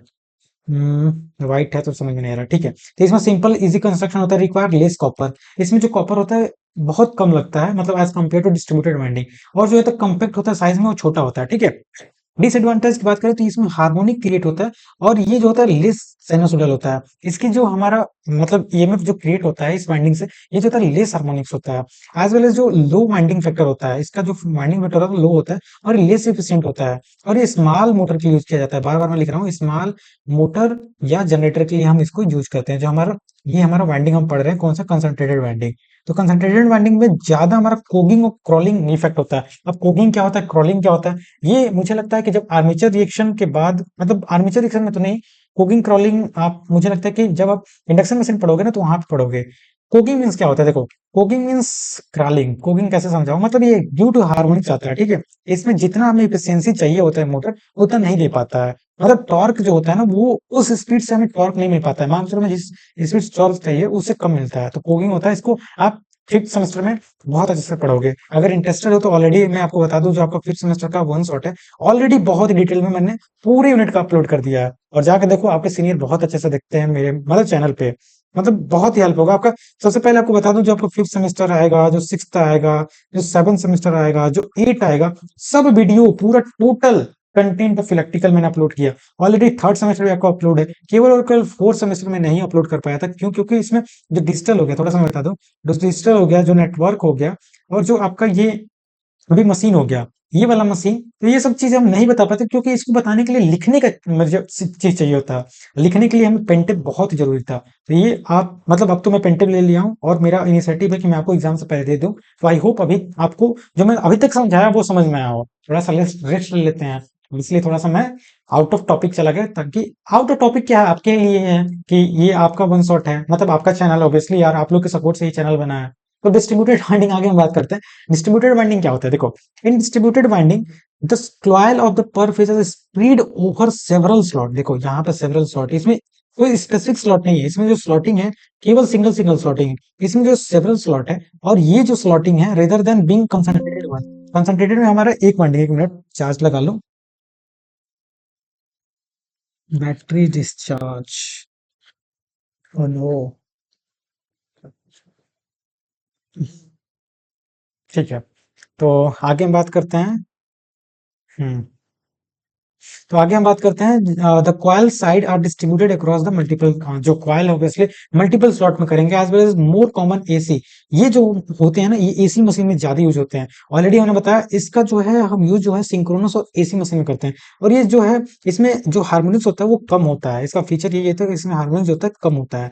आई होप अभी डिस्ट्रीब्यूटेड वाइंडिंग क्या होता है, आर्मेचर वाइंडिंग क्या होता है, इतना तो समझ में आ गया। अब एडवांटेज पढ़ लेते हैं। एडवांटेज में ये जो होता है मतलब नियरली जो होता है साइनोसोइडल वेव हमारा क्रिएट करता है EMF, as well as higher winding factor होता है। और इसका जो परफॉर्मेंस होता है वो अच्छा होता है। इसमें जो होता है वाइब्रेशन कम होता है और कम नॉइजी होता है। और इसमें कोगिंग और जो है अभी क्रॉलिंग पढ़ा आपने, इसमें जो होता है कम होता है। इसका डिसएडवांटेज बस ये है कि कॉम्प्लेक्स है मैन्युफैक्चर करने में। ऑब्वियसली देखो ये वाला तो कोई बना लेगा, लेकिन ये वाला अगर आपको वाइंडिंग करने के लिए दे दिया जाए तो ये आप नहीं कर पाओगे। जो एक्सपीरियंस पर्सन होगा, जिसको थोड़ा सा नॉलेज होगा, वही ये वाइंडिंग कर पाएगा, मतलब ये वाइंडिंग कर पाएगा। Require more number of copper, सबसे इसका डिसएडवांटेज ये है कि ये जो है मोर नंबर ऑफ कॉपर रिक्वायर होता है। और ये जो होता है इसमें मतलब और चीजें देखा जाए तो ये कॉम्प्लेक्स ना हो, तो इसमें और भी चीजें जो एडवांटेज है वो एडवांटेज अच्छा है। और इसको जो है हम बिग मशीन होती है, जो लार्ज मशीन होती है, लार्जर मशीन के लिए हम इसको मशीन के लिए यूज करते हैं, जो हमारा ये डिस्ट्रीब्यूटेड वाइंडिंग है। तो कंसंट्रेटेड वाइंडिंग क्या होता है, फिर से मैं रिपीट कर रहा हूँ बार बार कि आपको समझ में आ जाए। कंसंट्रेटेड वाइंडिंग क्या होता है, डिस्ट्रीब्यूटेड वाइंडिंग क्या होता है, रोटर क्या होता है, स्टेटर क्या होता है, मोटर क्या होता है, जनरेटर क्या होता है, इतना तो आप मतलब यार अब कोई दिक्कत नहीं होगा। मुझे लगता है कि अगर मेरे को ध्यान सुन रहे होगे तो मैं इस तरीके से आपको समझा रहा हूँ, मतलब पूरा रिलेट कर दे रहा हूँ। क्योंकि अभी आप फोर्थ सेमेस्टर में हो, फिफ्थ सेमेस्टर में क्या पढ़ने वाले हो, गेट में क्या पढ़ने वाले हो, एक तरह से मैं अभी फाइनल ईयर का स्टूडेंट हूँ, मुझे सब कुछ पता है। मैं अभी पढ़ के आया हूँ, इससे पहले मैंने डिप्लोमा पढ़ा, डिप्लोमा में मशीन पढ़ा है। डिप्लोमा में बीटेक में तो आप मशीन नहीं देख पा रहे हो, लेकिन डिप्लोमा वाले स्टूडेंट से पढ़ना मशीन को खोलते हैं, मतलब उनका प्रैक्टिकली कर लेते हैं पूरा यार। हर एक मशीन का वाइंडिंग कैसे बनता है, कैसे वाइंडिंग किया जाता है, ये सब करते हैं, तो उनको बहुत इंटरेस्टिंग लगता है। लाइक अगर किसी भी अगर आप बीटेक स्टूडेंट हो, ऑब्वियसली आपके क्लास में लेटरल होंगे, लेटरल तो होंगे ही,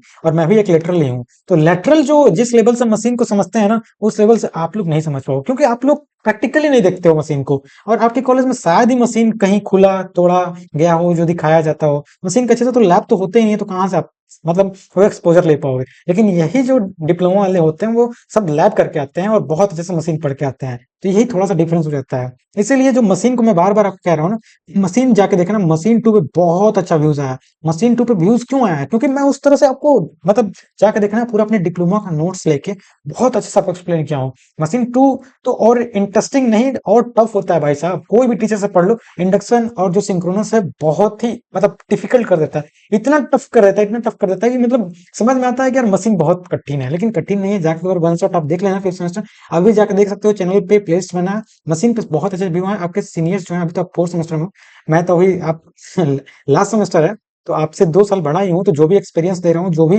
चीजें बोलता हूँ, उसे प्लीज एक्सेप्ट करो। एक्सेप्ट करोगे तो आगे ही जाओगे, ठीक है। अभी तक हमने दो टॉपिक कवर कर ली। अब पिच फैक्टर आते हैं। सबसे पहले हमारा ये केपी होता है, इसे हम क्या कहते हैं, पिच फैक्टर कहते हैं। पिच पिच फैक्टर लिखा भी है, पिच फैक्टर। अब ये फैक्टर्स क्या है, नाम क्लियर ही है, ये फैक्टिंग करेगा। ये हमारे जो भी मतलब अभी हमने आर्मेचर वाइंडिंग में देखा, इसको क्या करेगा, ये इफेक्ट डालेगा। कैसे, ऑल्सो जो इसे हम शॉर्ट पिच फैक्टर कहते हैं, इसे शॉर्ट पिच फैक्टर भी कहते हैं। याद रखना, 2 नाम से हम जानते हैं। जो पिच फैक्टर होता है, account for the reduction in EMF, ये क्या करता है, रिडक्शन इन ईएमएफ। जो भी हमने ईएमएफ इक्वेशन अभी फाइंड किया, इसको रिडक्शन करता है। तो ये क्यों करता है, using short pitch corded instead of full pitch. तो हम मतलब फुल पिच की जगह पे हम शॉर्ट पिच लेते हैं, ताकि हम जो है मतलब इसमें जो फैक्टर आ रहा है, उस फैक्टर को कैसे हम रिमूव कर पाएंगे। इसका देखो, ये जो आप देख रहे हो ना, ये केपी, ये फॉर्मूला जो देख रहे हो, केपी इक्वल टू जो होता है कॉस अल्फा बाई 2 होता है, ठीक है। ज्यादातर बुक में यही पाओगे, मतलब हमने भी पढ़ा है अल्फा बाई 2, लेकिन यहाँ पे अल्फा जो है ऐसे लिखा हुआ है। तो ये इसका पूरा डेरिवेशन होता है, देखो DERIVATI डेरिवेशन। इसका डेरिवेशन जो है आई थिंक जब मैं लास्ट ईयर बता रहा था तो लास्ट ईयर मैंने इसका डेरिवेशन शायद कराया हो, लेकिन इसका डेरिवेशन जो है एकेटिव पॉइंट ऑफ व्यू से इंपॉर्टेंट है। देखो मैं लिख दे रहा हूँ, इस डेरिवेशन को जरूर देख लेना। अब डेरिवेशन को मैंने इसलिए नहीं लिया, डेरिवेशन तो यार ऑलरेडी मैंने दो डेरिवेशन दिखाया। डेरिवेशन तो किसी को समझ में डेरिवेशन में है क्या, जैसे जैसे बोला वैसे वैसे कर लो। जो चीजें आपको समझना है, जो चीज आपको समझ में नहीं आता है वो चीज पे मैं फोकस कर रहा हूँ, ठीक है।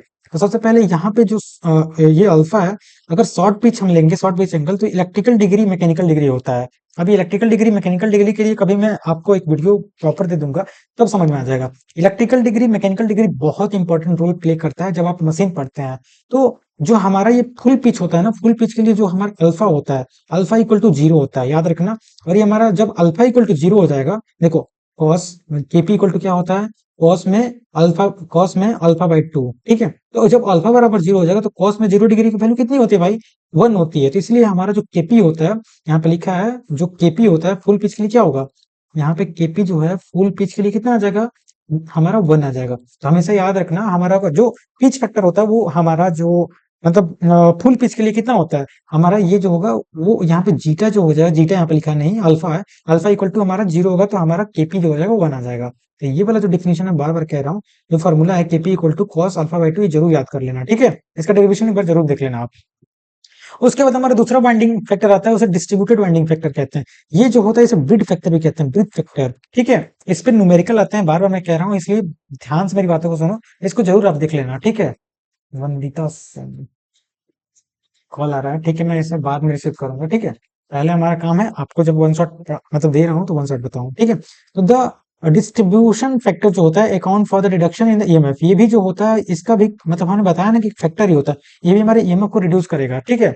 स्प्रेड ओवर द मल्टीपल जो स्लॉट होते हैं। तो हमारा इसका फॉर्मूला जो होता है केडी इक्वल टू क्या होता है, केडी इक्वल टू साइन में M beta by two, M beta by two upon M sine में जो होता है बीटा बाई टू हो जाता है। तो ये जरूर इंपॉर्टेंट है, बहुत ही फॉर्मूला इंपॉर्टेंट है, ये याद रखिएगा। जहां पे मैं आपको बता रहा हूँ जो हमारा ये एम है, एम को हम नंबर ऑफ स्लॉट पर पुल पर फेज कहते हैं। एम इक्वल टू क्या होता है, स्लॉट पर पोल पर फेज होता है। स्लॉट पर पुल मतलब एक स्लॉट आपने देखा, देखो आपको मैं समझा रहा हूँ, कैसे मैं समझाऊं, थोड़ा सा एनिमेशन इसके लिए लेना चाहिए था, ठीक है। यहाँ मैं समझा दूंगा, जैसे यहाँ पे समझो, एक मिनट। ये देखो ये हमारा एक स्लॉट है, ये दूसरा स्लॉट है, ये तीसरा स्लॉट है, चौथा स्लॉट है, पांचवा स्लॉट है। तो स्लॉट कितने हैं, स्लॉट पर पोल, हमारा मशीन कितनी पोल की है पर फेज, तो ये हमारा एम हो जाता है, एम इक्वल टू स्लॉट पर पोल पर फेज, ठीक है। इसको मैं इरेज कर देता हूँ क्योंकि आप जब पीपीटी कोई पढ़ेगा तो वो कंफ्यूज ना हो जाए, यहाँ पे मैंने क्यों लिखा है, ठीक है। एक मिनट एक मिनट, कहाँ गया, हाँ इसको मुझे इरेज करना है। तो आई होप आपको समझ में आ गया ना कि स्लॉट पर पोल पर फेज क्या होता है, मतलब कितनी स्लॉटें हैं, कितना पर पोल पर फेज हो रहा है, ठीक है। ये हमारा क्या हो जाता है, एम, एम से डिनोट करते हैं स्लॉट पर फुल पर फेज, ठीक है। इस पर न्यूमेरिकल आएगा, तो न्यूमेरिकल अगर होगा मैंने लिया होगा तो मैं आपको समझा दूंगा। एम इक्वल टू स्लॉट पर फुल पर फेज होता है। अब यहाँ पे जो बीटा होता है वो स्लॉट एंगल होता है, हमारा slot angle in electrical degree, angle between adjacent जो स्लॉट होता है। जैसे हमारा मान लो एक हमारा, कैसे बनाऊं यार, एक मिनट रुको, अभी मैं बना नहीं पा रहा हूँ, wait wait wait wait wait wait wait wait, देखता हूँ, आपको समझाने की कोशिश करता हूँ, ठीक है। ये हमारा मान के चलो एक हमारा वाइंडिंग हो गया, ये हमारा दूसरा वाइंडिंग हो गया, ठीक है। हाँ, एक वाइंडिंग ये हो गया, जैसे यहाँ पे नॉर्थ ले लो, ये जुड़ा हुआ है, ठीक है। एक वाइंडिंग ये हो गया, एक वाइंडिंग ये हो गया, ये हमारा पहला वाइंडिंग है, हमारा दूसरा वाइंडिंग है। तो इनके बीच में जो गैप देख रहे हो, ये जो एंगल दिख रहा हो, ये जो है ये मतलब बीटा स्लॉट एंगल, स्लॉट के मतलब ये जो वाइंडिंग है, जैसे हमारा लिखा है ना एडजेसेंट स्लॉट, ये स्लॉट वन है, स्लॉट टू, इसके बीच में जो एंगल होता है उसे हम बीटा कहते हैं। इसको समझाने के लिए मुझे एनिमेशन लेना चाहिए था, लेकिन चलो, अगर आप यहाँ से बस समझ जाओ फॉर्मूला का यूज करके हम क्या करते हैं। हमारा डिस्ट्रीब्यूटेड वाइंडिंग है, distributed winding KD equal to हमारा साइन में हम लेते हैं, साइन में M beta by two upon M sine beta by two होता है। तो ऑब्वियसली यार इतना तो मैंने आपको समझा दिया, आगे हम बात करें तो पर्पज इसका क्या होता है, ये रिड्यूस करता है हमारा हार्मोनिक्स को, एज वेल एज इंप्रूव करता है हमारे एमएफ वेवफॉर्म क्वालिटी को, जो हमारा डिस्ट्रीब्यूटेड फैक्टर है। उसके बाद ये causes slight reduction in the magnitude of our fundamental EMF, तो ये थोड़ा सा रिडक्शन करता है हमारे मैग्नीट्यूड में। तो डिस्ट्रीब्यूशन फैक्टर से हमारा क्या होता है, ये हमारा जो है रिडक्ट करता है हमारा जो फंडामेंटल ईएमएफ है। आई होप दो टाइप ऑफ हमने फैक्टर बताया, एक केपी बताया, एक केडी बताया, दोनों का फॉर्मूला बताया, इसका भी डेरिवेशन आपके एकेटिव पॉइंट ऑफ व्यू से बहुत इंपॉर्टेंट है, एकेटिव एग्जाम पॉइंट ऑफ व्यू से बहुत इंपॉर्टेंट है इसका डेरिवेशन, DERIVATI डेरिवेशन, ठीक है। आगे अब चलते हैं, आगे हम चलते हैं वाइंडिंग फैक्टर। अब दोनों को जैसे अभी देखो केपीएम ने फाइंड किया, केडी फाइंड किया, दोनों को जब मल्टीप्लाई करके आप फाइंड करोगे तो केपी इक्वल टू जो हमारा टोटली हमारा वाइंडिंग फैक्टर आ जाएगा वो कितना आ जाएगा 4.445 एफएन, जहां हमारा E equal to RMS value of generated EMF है, ये आरएमएस वैल्यू है। फिर से हमारा एफ फ्रीक्वेंसी, ये नंबर ऑफ पोल है, ये फ्लक्स है। तो ये हमारा फाइनली जो है सबसे इंपॉर्टेंट हमारा चीज क्या होता है, यहाँ पे लिखा भी होगा, हर चीज लिखा होगा, the product of pitch factor and distribution factor is called total winding effect is known as our winding factor. Winding factor आपने देखा, वाइंडिंग फैक्टर का सबसे इंपॉर्टेंट नोट, यहाँ पे नोट मैं लिख दे रहा हूँ, नोट उधर लिखना चाहिए, नोट लिख लो। जो हमारा वाइंडिंग फैक्टर होता है वो ऑलवेज लेस देन 1 होता है। ये बहुत से एग्जाम में पूछा गया भाई साहब, अगर एजे लेवल का प्रिपरेशन करोगे ना तो उसमें भर भर के पूछा जाता है। एसएससी का मैं पहले प्रिपरेशन करता था, लेकिन अब तो नहीं कर रहा हूँ। थोड़ा सा मेरे बारे में धीरे धीरे आप जान जाओगे। मैं पहले मतलब डिप्लोमा रिलेटेड ही एग्जाम के लिए डेडिकेटेड था, लेकिन अब मैं उसे छोड़ दिया हूँ। तो अब मैं गेट का प्रिपरेशन कर रहा हूँ। तो मैं जहां तक मेरी को इन्फॉर्मेशन, जहां तक मैंने अपना एक्सपीरियंस से आपको बता रहा हूँ, अगर आप एसएससी जी, बहुत से स्टूडेंट बीटेक के बाद भी एसएससी जी का प्रिपरेशन करते हैं, थोड़ा सा मैं जो चीजें होता है ना, मतलब आउट ऑफ सिलेबस, लाइक जो आपके करियर से रिलेटेड होता है, क्योंकि आप जाके देखोगे मेरी वीडियो, अभी सेकंड ईयर में हो, प्लेसमेंट से रिलेटेड, PLECE प्लेसमेंट से रिलेटेड है, सेकंड ईयर में वो वीडियो देख रहे होगे, तो अभी आप कहाँ कहाँ सेकंड ईयर में इंटर्नशिप कर सकते हो। इंटर्नशिप लाइक आप आईआईटी बीएचयू से मतलब आराम से कर सकते हो इंटर्नशिप। तो एसएससी जेई क्या होता है, प्लेसमेंट क्या होता है, मतलब जितने GUIDANC, जितने आपके गाइडेंस, एक मतलब एग्जैक्ट एक स्टूडेंट को जो सेकंड ईयर में होता है उसको एक प्रॉपर गाइडेंस भी मैं प्रोवाइड करता हूँ। तो वैसे आप जाके देख सकते हो, मतलब जो एक स्टूडेंट के लिए चाहिए ना वो मैं जरूर करता हूँ, क्योंकि मैं एक ऐसा इंसान हूँ जो मेरे को गाइडेंस करने वाला बहुत कम ही लोग मिले हैं। क्योंकि अब तो यूट्यूब हो गया, यूट्यूब पे बहुत चीज मिल जाता है, लेकिन मेरे समय मतलब बहुत, मैं कह सकता हूँ इस चीज से मैं झेला हूँ। तो वो चीज मैं नहीं चाहता कि जो मेरे जूनियर से वीडियो को देख रहे हैं, या जो मेरे से थोड़े भी छोटे हैं, जो मतलब थोड़ा सा भी उनको इन्फॉर्मेशन मैं दे सकता हूँ on behalf of my experience, मैं जरूर देता हूँ। ठीक है, तो यही मैं कह रहा हूँ कि जैसे ये जो मतलब जेई लेवल एग्जाम जो होता है, जेई लेवल यहाँ पे लिख दे रहा हूँ, जेई लेवल एग्जाम में ये इंपॉर्टेंट है। जेई लेवल एग्जाम के लिए जो हमारा पिच फैक्टर होता है, मतलब ये जो वाइंडिंग फैक्टर जो आपने पढ़ रहा है, winding factor always less than 1 होता है। ठीक है, तो ये आपने देखा, यहाँ पे लिख रहा है determine the effective EMF from the actual winding. तो मतलब इफेक्टिव जो हमारा फैक्टर होता है वो हम वाइंडिंग फैक्टर से निकालते हैं। पहले हमने वाइंडिंग फैक्टर मतलब निकालने के लिए हम क्या करेंगे, पहले केपी निकालेंगे मतलब पिच फैक्टर, उसके बाद जो हमारा डिस्ट्रीब्यूटर फैक्टर होता है। फिर से हमने आपको इंपॉर्टेंट होता है कि डिस्ट्रीब्यूटर फैक्टर जो होता है ग्रिड फैक्टर के नाम जाना जाता है। ठीक है, हमारा पिच फैक्टर होता है शॉर्ट पिच फैक्टर के नाम जाना जाता है। तो यही चीजें जो होती है ना एग्जाम में पूछी जाती हैं। जब एसएससी जेई के बारे में थोड़ा सा फिर से मैं बता दूं, 200 मतलब क्वेश्चन होते हैं, 200 मार्क्स, और केवल आपको 120 मिनट मिलता है। 120 मिनट, 120 मिनट में 200 मार्क्स से क्वेश्चन करने होते हैं भाई साहब। तो ये कैसा क्वेश्चन पूछेगा, बिल्कुल वन लाइनर पूछता है। वन लाइनर पूछेगा तो वही पूछेगा केपी को हम और किस नाम से जानते हैं, केडी को किस नाम से जानते हैं। वाइंडिंग फैक्टर में जो ये हमारा वाइंडिंग फैक्टर होता है ग्रेटर देन 0 होता है, मतलब ग्रेटर देन 1 होता है, इक्वल टू 0 होता है। तो ये सब चीजें आपको यार सेकेंड ईयर में ही थोड़ा सा इन्फॉर्मेशन होना चाहिए, थोड़ा सा आपको अवेयरनेस होना चाहिए कि हम पढ़ रहे हैं इलेक्ट्रिकल इंजीनियर, तो अप्लाई कहाँ करेंगे, ये मशीन पढ़ रहे हैं, लेकिन पढ़ेंगे तो हम अप्लाई कहाँ करेंगे। यही जो है बहुत से टीचर आपको नहीं बताते हैं, लेंथी बनाने लगते हैं। लेकिन मैं आपको पढ़ाने के साथ साथ हर एक पॉइंट पे पॉइंट आउट कर रहा हूँ कि ये चीज याद रखो, यहाँ नोट करो, ये यहाँ आता है, इसको ऐसे पढ़ो। ये कैसे बता रहा हूँ, on the behalf of experience. Okay, तो आगे हम नेक्स्ट स्लाइड पे चलते हैं। नेक्स्ट स्लाइड हमारा क्या कह रहा है, व्हाट इज आर्मेचर रिएक्शन। ये बहुत इंटरेस्टिंग आ गया। आर्मेचर रिएक्शन क्या होता है, सबसे पहले आर्मेचर रिएक्शन बताने से पहले सबसे इंपॉर्टेंट होता है कि आपको फिगर समझाया जाए। देखो, सबसे पहले आप देखो, ये हमारा नॉर्मल कंडीशन, नॉर्मल हमारा नॉर्मल कंडीशन पे क्या हो रहा है, देखो हमारा ये नॉर्थ है साउथ है, आप जानते हो नॉर्थ से हमारा साउथ की तरफ हमारा जो है फ्लक्स क्रिएट होती है, नॉर्थ से साउथ की तरफ हमारा सब फ्लक्स जा रहे हैं। ठीक है, तो नॉर्थ से साउथ की तरफ फ्लक्स जा रही है, तो इसमें कोई हमारा दिक्कत नहीं होगा, है ना। ठीक है, एक मिनट इरेज कर देते हैं। तो ठीक है, तो हमारा ये जो जो भी आप देख रहे हो नॉर्थ से साउथ की तरफ हमारा फ्लक्स जा रही है। ठीक है, तो कोई दिक्कत नहीं है। लेकिन हमारा नॉर्मल कंडीशन जो एमएनए होता है और जो जीएनए होता है, एमएनए का फुल फॉर्म आप जानते होगे, जो होता है मैग्नेट, क्या होता है एमएनए का फुल फॉर्म, यहीं कहीं लिखा था मैं जब पीपीटी बना रहा था। हाँ, मैग्नेटिक न्यूट्रल एक्सिस, थोड़ा सा मैं भूल रहा हूँ, mag MAGNETIC, magnetic neutral, NEUTRA neutral axis होता है। ये जो होता है ना मैग्नेटिक न्यूट्रल एक्सिस, ये जो होता है ये मतलब फिक्स नहीं होता है। ये जो होता है नॉट इक्वल टू फिक्स, यहाँ पे मैं लिख रहा हूँ, ये फिक्स नहीं होता है। ठीक है, और ये जो जीएनए होता है, GNA, GNA means geometrical neutral, NEUTRL neutral axis होता है।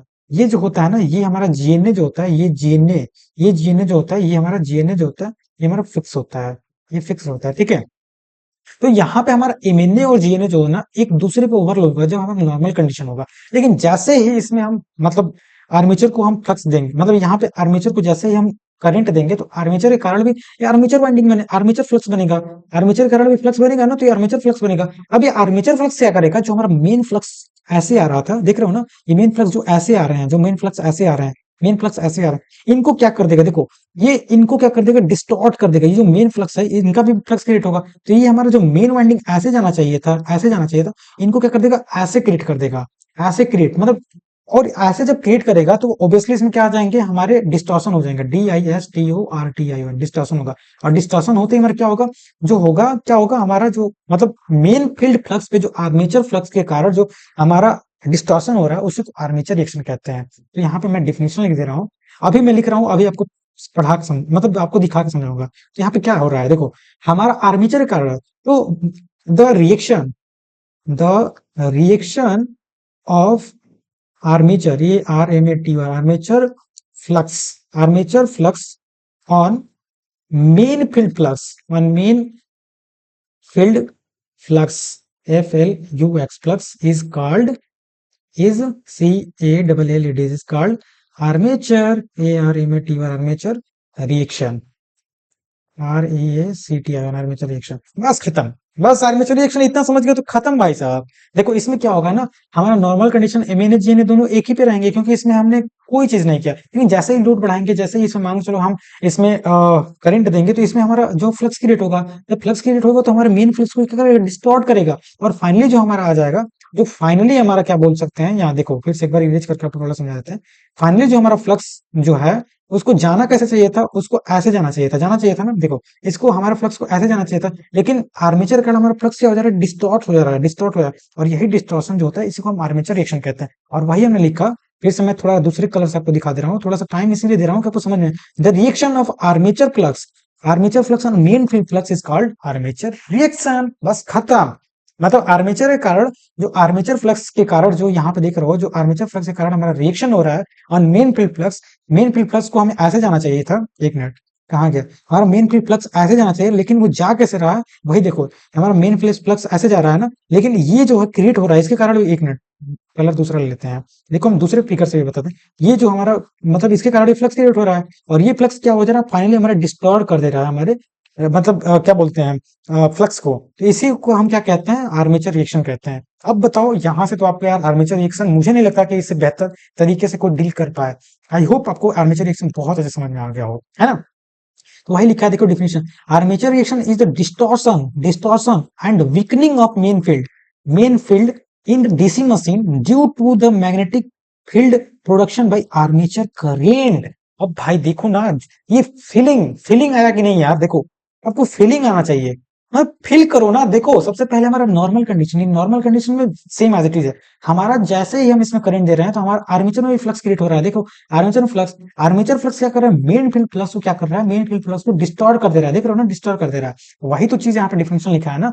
तो मतलब ड्यू टू डिस्टॉर्शन और weakening of main field flux just because of armature current, या आर्मेचर करंट के कारण जो हमारा आर्मेचर फ्लक्स, या आर्मेचर फ्लक्स भी लिख सकते हो, आर्मेचर फ्लक्स के कारण जो हमारा डिस्टॉर्शन हो रहा है, इसी को हम आर्मेचर रिएक्शन कहते हैं भाई साहब। यही सिंपलेस्ट लिखा है, इन the armature carry current it create own magnetic field. जब ओन मैग्नेटिक फील्ड करेगा, इंटरेक्ट करेगा हमारा मेन फील्ड फ्लक्स से, और फाइनली हमारा क्या करेगा, डिस्टॉर्शन कर देगा हमारा मतलब ऑपरेशन ऑफ मशीन। और इसके कारण जो होता है क्या होगा, वाई आर्मेचर रिएक्शन होकर, वही लिखा है कि field of stator produce magnetic field, अपना फील्ड मैग्नेटिक फील्ड, मतलब ये हमारा फील्ड जो होगा, फील्ड के कारण हमारा जो होगा ये मेन फील्ड फ्लक्स होगा, इसके कारण मेन फील्ड फ्लक्स क्रिएट होगा, FIELD मेन फील्ड फ्लक्स इसके कारण क्रिएट होगा हमारा।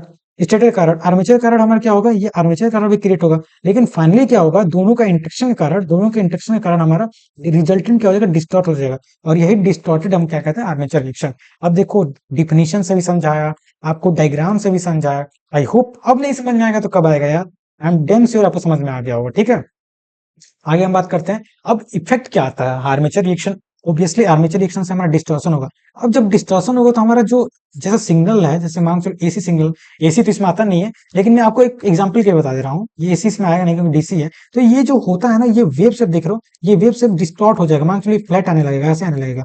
तो ये जो होता है इसके कारण हमारा जो वेव शेप है वो क्या होने लगेगा, चेंज होने लगेगा।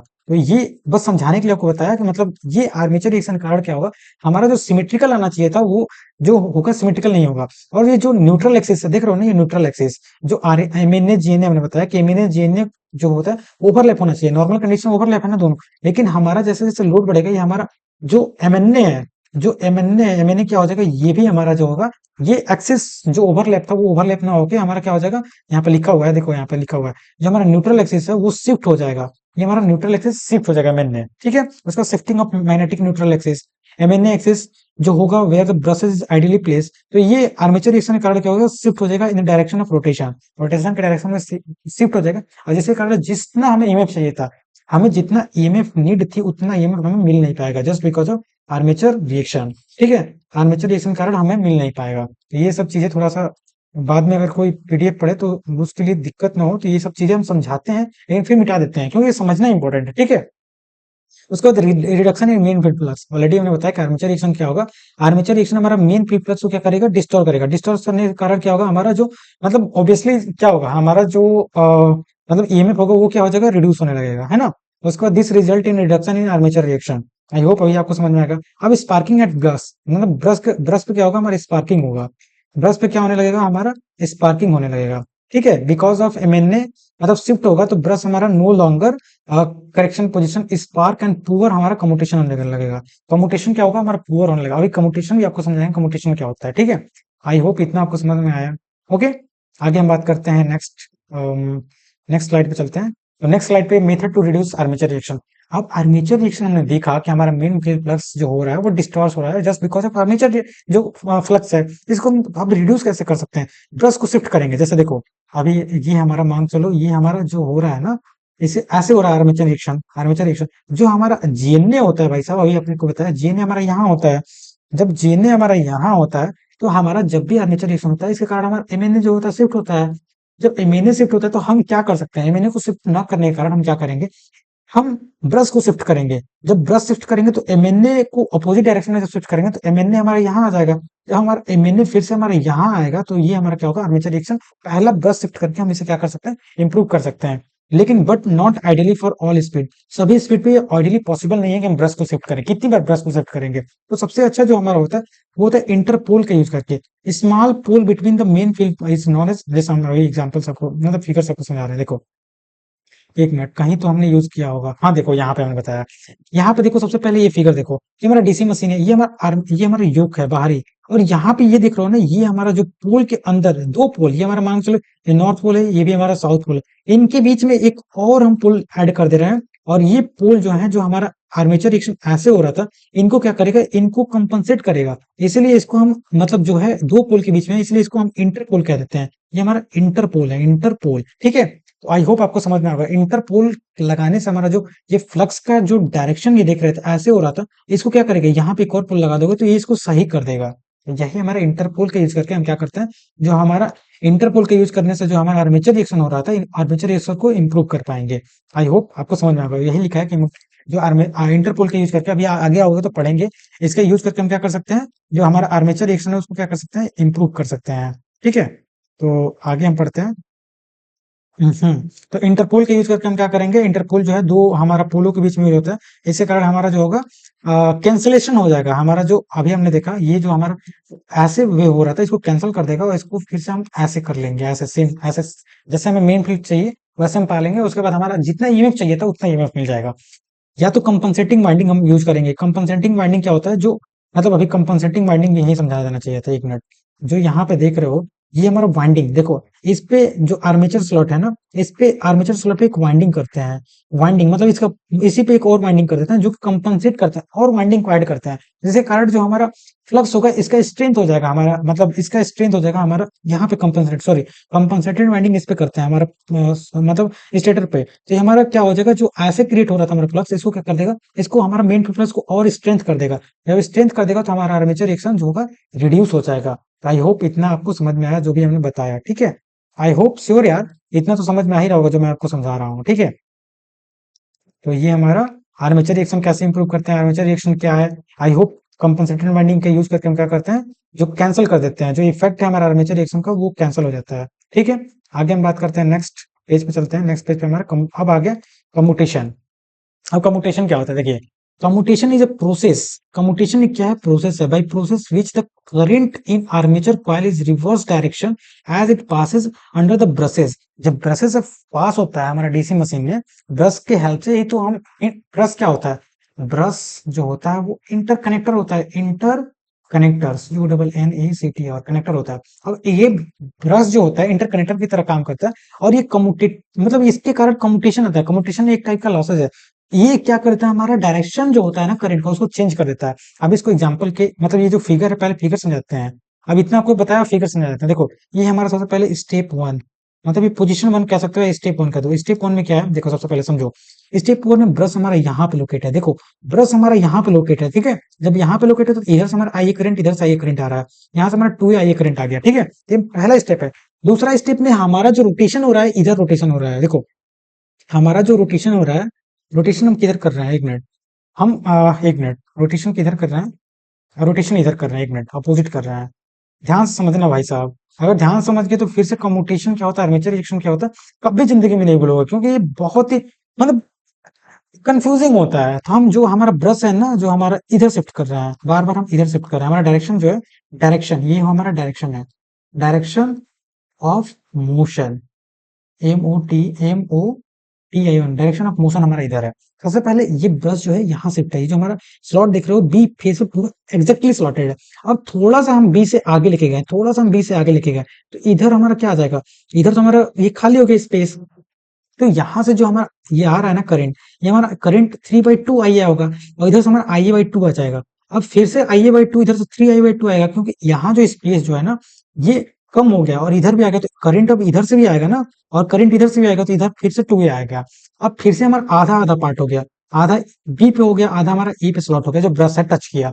जब इस पे टच टच करेगा तो इधर से भी हमारा आई करंट आएगा, इधर से हमारा आई करंट आएगा, तो हमारा फिर से हमारा 2I करंट आ गया। समझो ध्यान से, मैं समझा रहा हूँ। फिर से हमारा ब्रश जो होगा थोड़ा सा इधर शिफ्ट हो जाएगा। अब देखो सबसे पहले यहाँ शिफ्ट था, उसके बाद हमारा शिफ्ट थोड़ा सा इधर आया, अब ये बीच में आ गया, ठीक है। अब ये जो होगा इधर ज्यादा हो जाएगा, इधर हमारा ए पार्ट पे ज्यादा हो जाएगा। देखो सबसे पहले हमारा बीच में था, इधर हमारा पार्ट ज्यादा था, फिर हमारा ये जो पार्ट हो गया ज्यादा हो गया इधर। अब यहाँ पे हमारा ज्यादा पार्ट हो जाएगा, जब ज्यादा पार्ट होगा इधर से हमारा 3/2 करंट आएगा, इधर से IA/2 आ जाएगा, फिर से हमारा 2 करंट आ जाएगा। अब हमारा स्टेप ये टू है, स्टेप टू है। स्टेप थ्री में हमने इक्वल देखा, स्टेप फोर में हमारा क्या हुआ, इधर हमारा एक की तरफ शिफ्ट होगा। अब स्टेप फोर में क्या हुआ, स्टेप फोर के बाद हमारा जैसे स्टेप फाइव आया, स्टेप फाइव में ए पे तो हमारा करंट अब आ ही नहीं रहा है भाई साहब, बी पे देख रहे हो ना, बी पे हमारा पहले शिफ्टेड था हमारा ब्रश, अब ये हमारा ए पे शिफ्ट हो गया, ए पे आ गया, तो ये हमारा इधर आइए हमारा 2A आ गया।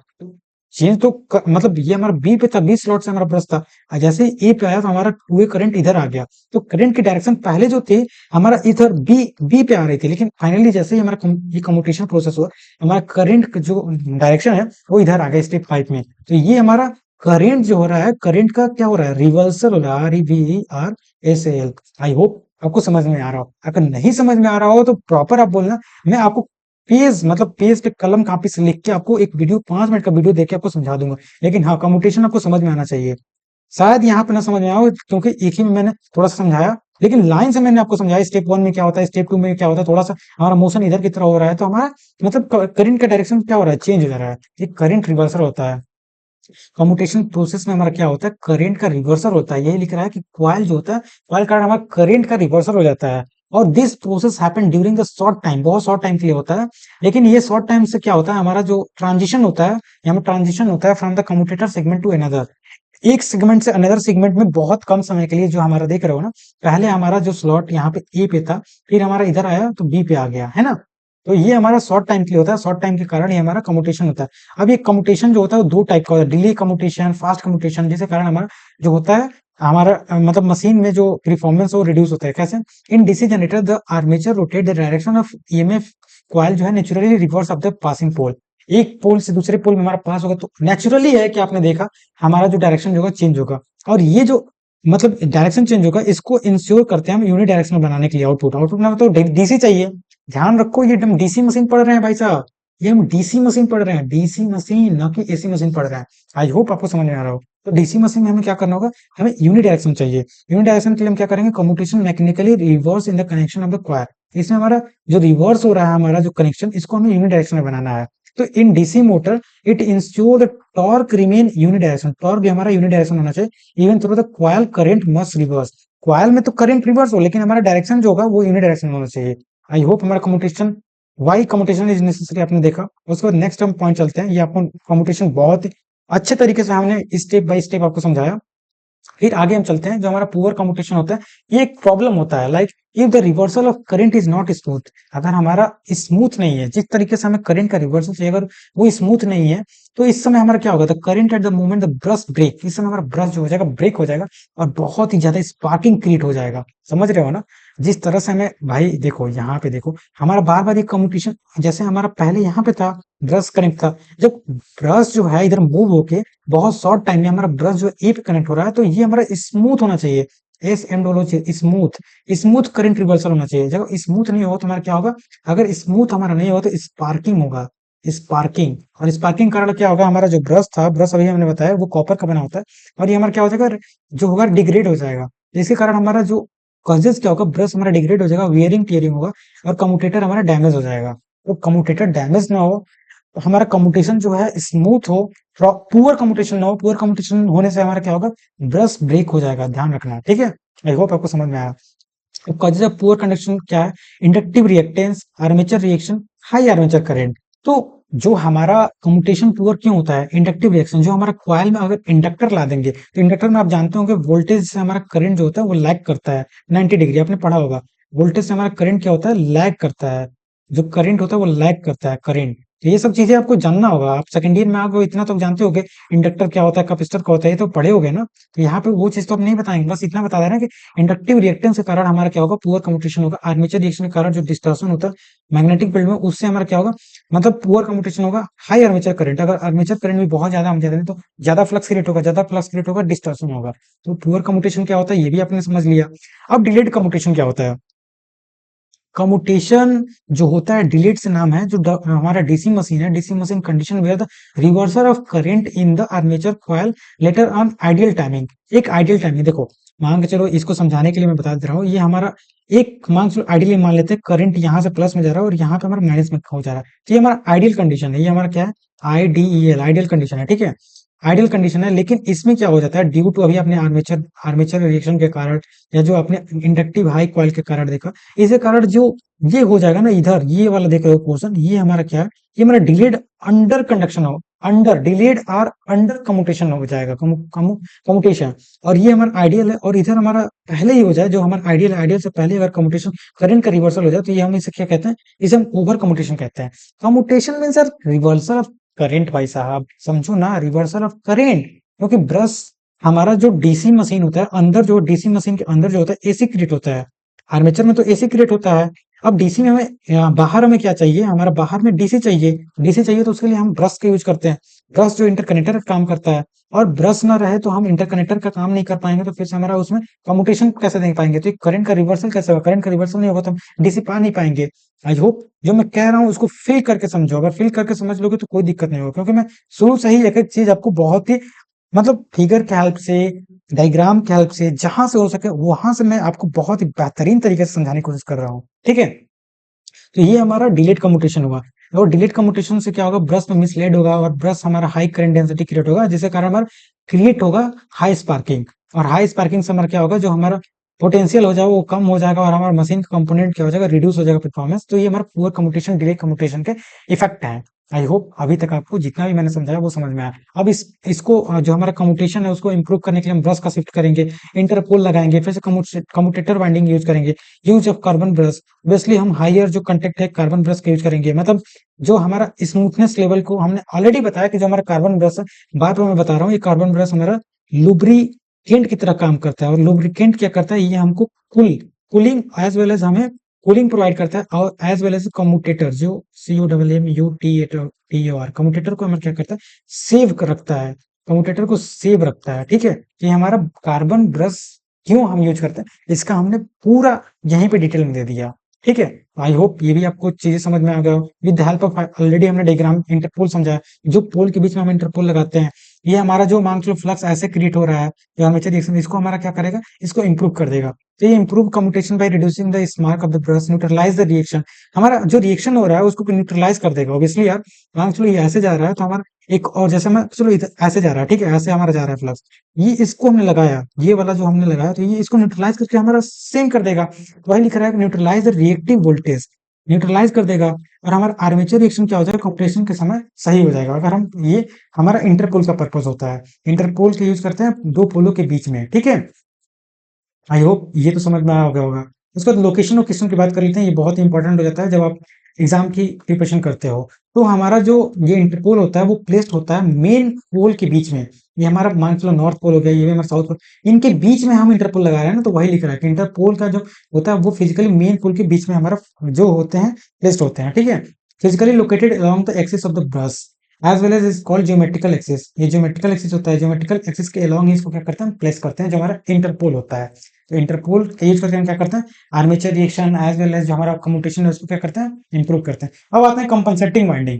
जो वाइंडिंग देख रहे हो ये हमारा जो स्टेटर है, स्टेटर पे हम यहाँ पे वाइंडिंग क्रिएट कर देते हैं, ये हमारा क्रिएट हो गया वाइंडिंग, और हम एड ऑन कर देंगे। इसी को हम कंपनसेटेड वाइंडिंग कहेंगे, कंपनसेटेड वाइंडिंग। इसका भी काम क्या होता है, कंपनसेटेड वाइंडिंग काउंटर रिएक्ट करता है हमारा डिस्टॉर्शन को। जो हमारा ऐसे हमारा फ्लक्स क्रिएट हो रहा था, जैसे हमारा ये फ्लक्स, इसको क्या करेगा, यहीं से स्ट्रेंथ कर देगा, तो हमारा फ्लक्स जो हो जाएगा ऐसे क्रिएट हो जाएगा। ये हमारा काउंटर पार्ट करता है, ये जो है इसको क्या करेगा, काउंटर, COUNTR, काउंटर मीन्स क्या होता है, काउंटर रिएक्ट कर देगा, काउंटर रिएक्ट मीन्स जाने का तो ऐसे था, लेकिन इसको काउंटर रिएक्ट कर देगा।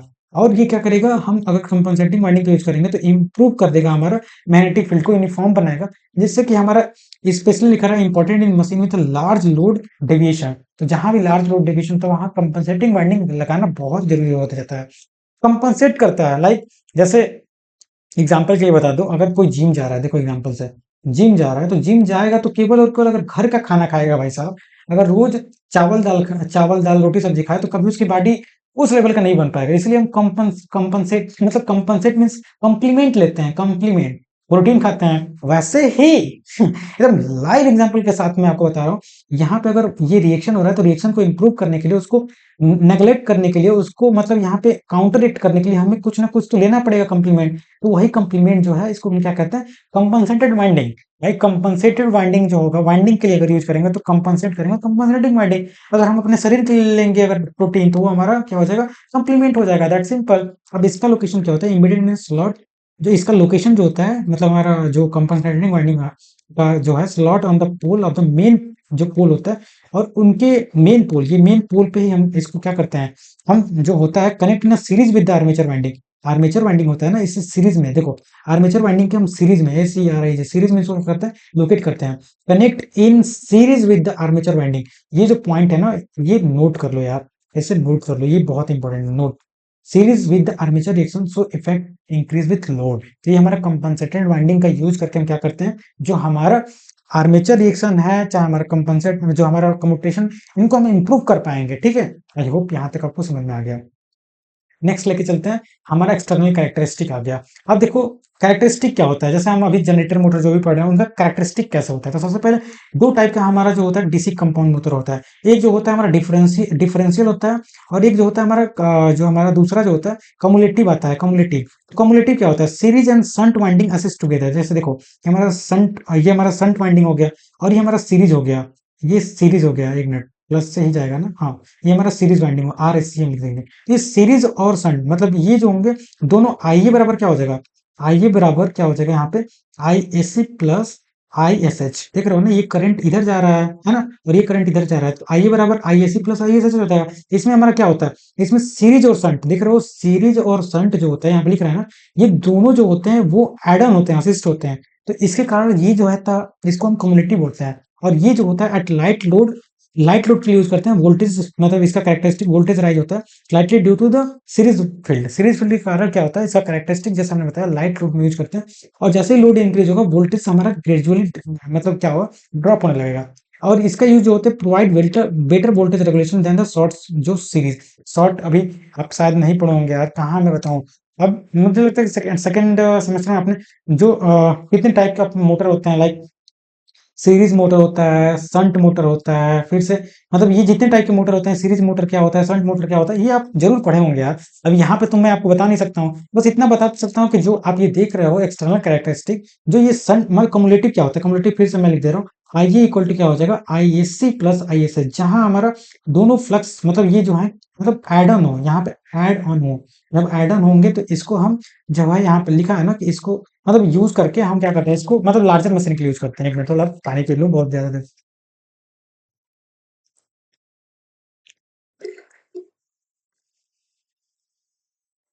ठीक है। आई होप इतना आपको समझ में आ गया। आप डिफरेंशियली कंपाउंड देखते हैं, डिफरेंशियली कंपाउंड जनरेटर होता है, इसमें सीरीज वाइंडिंग जो होता है ना, ये अपोज करता है शंट वाइंडिंग। देखो ये हमारा सीरीज हो गया आर एस सी, और ये हमारा आई एस एच हो गया, इसका जो मतलब ये करंट का डायरेक्शन इधर रहा, इनको अपोज करेगा, जब ये अपोज करेगा ना दोनों को, तो यहाँ पे ये जो होगा, इससे हमारा कैरेक्टरिस्टिक में as load increase the terminal voltage drop, इसमें भी जब टर्मिनल मतलब लोड हम बढ़ाएंगे तो इसका टर्मिनल वोल्टेज ड्रॉप होगा, और ये भी हमारा इसके कारण क्या होगा, हमारा अनस्टेबल ऑपरेशन हो जाएगा। और इसको हम बहुत ही कम ही यूज करते हैं जो डिफरेंशियल कंपाउंड। इनका अभी मैं आपको लास्ट जो जाऊंगा ना, तो इनका यूजेज बताऊंगा, इसके यूजेज कहाँ हैं, तो लास्ट पेज तक, लास्ट वीडियो तक देखते रहिए, इनके यूजेज बताऊंगा।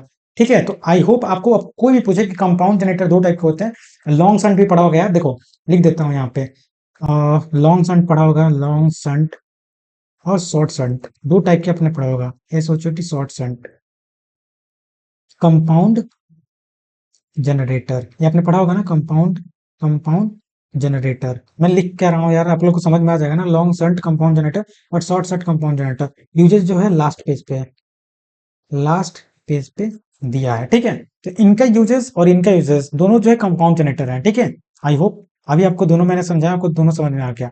वही जो है एग्जांपल यहाँ पे दिया है, difference between the resistance end voltage commutation. तो कम्युटेशन जो होता है इसको पहले लेना चाहिए, दो टाइप का होता है। देखो कम्युटेशन अभी जो हमने पढ़ा वो दो टाइप का कम्युटेशन होता है। कहाँ गया है ये वाला, ये कहाँ लिख रहा है यार, कहाँ गया ये, एक मिनट, यहाँ लिख रहा है अच्छा ये व्हाइट हो जा रहा है ना, तो दिक्कत हो रहा है समझने में। ठीक है, तो कम्युटेशन जो होता है वो दो टाइप का होता है। पहला जो होता है कम्युटेशन वो रेजिस्टेंस कम्युटेशन होता है, और दूसरा जो होता है वोल्टेज कम्युटेशन होता है। तो ये इसका प्रिंसिपल क्या होता है, ये रेजिस्टेंस पर डिपेंड करता है और हमारे करंट को रिड्यूस करता है ग्रेजुअली, और ये वोल्टेज रिवर्सल पे हमारा काम करता है, ये क्विकली काम करता है, क्विकली करंट रिवर्सल करता है हमारा वोल्टेज वाला। How it's work, resistance is added to the limit the current duration, मतलब जब भी हम कम्युटेशन करना होता है तो एक रेजिस्टेंस हम ऐड कर देते हैं लिमिट करने के लिए करंट को, और ये जो होता है reversal of voltage applied and oppose the reverse current. तो वोल्टेज में हम क्या करते हैं इसमें, तो आराम से हम एक रेजिस्टेंस ऐड कर देंगे, लेकिन हम वोल्टेज कम्युटेशन में क्या करेंगे, और रिवर्स वोल्टेज अप्लाई करेंगे, रिवर्स वोल्टेज अप्लाई करेंगे, जिसके कारण हमारा जो कम्युटेशन प्रोसेस हो रहा था वो स्मूथ होने लगेगा। अब एनर्जी डिसिपेशन, इसमें हमारा हीट हीट कारण रेजिस्टेंस यूज कर रहे हैं, रेजिस्टेंस यूज करेंगे तो ऑब्वियसली हमारा मोर हीट लॉस होगा, तो इसमें हमारा जो रेजिस्टेंस जो होगा ये हमारा सस्ता तो है लेकिन बहुत ही खराब है, लेस एनर्जी लॉस होगा। ठीक है, इसमें हमारा लेस एनर्जी लॉस होगा, स्पीड ऑफ कम्युटेशन जो होगा स्लोअर होगा, इसमें फास्टर होगा। टाइप ऑफ लिकेज, इसको इसका यूज जो होता है हम छोटे मशीन के लिए यूज करते हैं, ब्रश कम्युटेटर, मतलब इसका यूज जो है छोटे मशीन के लिए हम यूज करते हैं, स्मॉल मशीन के लिए यूज होता है। लेकिन जैसे यहाँ पे लिख दे रहा हूँ, इसको हम स्मॉल मशीन के लिए यूज करते हैं, जो हमारा रेजिस्टेंस कम्युटेशन है, इसको हम लार्जर लार्जर मशीन के लिए हम इसको यूज करते हैं, जो हमारा वोल्टेज कम्युटेशन हो गया। ठीक है, आई होप अभी तक ये समझ में आओ। फिर इसका इफेक्टिवनेस जो होता है, ये क्या होता है, मेन नॉट कंप्लीटली, कंप्लीटली हमारा जो है इसको इफेक्ट मतलब जो है स्पार्किंग को खत्म नहीं कर पाता, लेकिन ये मोर इफेक्टिव होता है जो हमारा वोल्टेज होता है। ठीक है, हाई टॉर्क बेटर कंट्रोल होता है, इसमें जो होता है इसका यूज जो होता है डीसी कंपाउंड का दे रहा है, डीसी कंपाउंड मोटर का यूज करते हैं। लाइक ये मतलब ये वाला तो पॉइंट इसका नहीं है। ठीक है, ये वाला पॉइंट इसका नहीं है। ठीक है, ये वाला पॉइंट मतलब मालूम नहीं कहाँ साइड हो गया, ये वाला पॉइंट इसका नहीं है। तो आपने देखा ये जो सस्ता भी होता है, C H A P R, cheaper भी होता है, कुछ पॉइंट और ऐड कर लो, ये जो होता है कॉस्टली होता है, ये हमारा क्या होता है, कॉस्टली होता है। आई होप मैं आपको जो समझा रहा हूँ, ये नीडल थोड़ा सा टेढ़ा हो गया है, मुझे लगता है। ठीक है, तो ये आपको हमने समझाया कम्युटेशन जो होता है टू टाइप का होता है, रेजिस्टेंस कम्युटेशन, वोल्टेज कम्युटेशन। ये सस्ता होता है, स्मॉल मशीन के लिए यूज होता है, कॉस्टली होता है। ये जो होता है लार्ज मशीन के लिए यूज होता है, इसमें जो होता है रेजिस्टेंस ऐड कर देते हैं, इसमें वोल्टेज को रिवर्स करते हैं, इसमें जो होता है मोर एनर्जी लॉस होता है, इसमें कम एनर्जी लॉस होता है।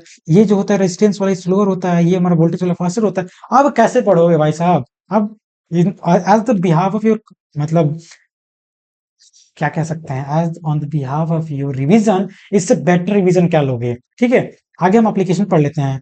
तो हमारा जो कंपाउंड जनरेटर होता है वो ओवर, फ्लैट, अंडर और डिफरेंशियल पे काम करता है। अब कैसे काम करता है देखो, सबसे पहले हमारा एक हम मान लेते हैं, मान लो ये हमारा रेटेड हो गया, इसे हम रेटेड मान लेते हैं, rated voltage, VOLTAG rated voltage, ठीक है। अब रेटेड वोल्टेज के जो ऊपर हमारा जनरेटर काम करेगा उसे हम ओवर कंपाउंड जनरेटर कहते हैं। जो इससे नीचे करेगा मतलब इसी लेवल पे करेगा फ्लैट, इसे हम फ्लैट कंपाउंड बोलेंगे।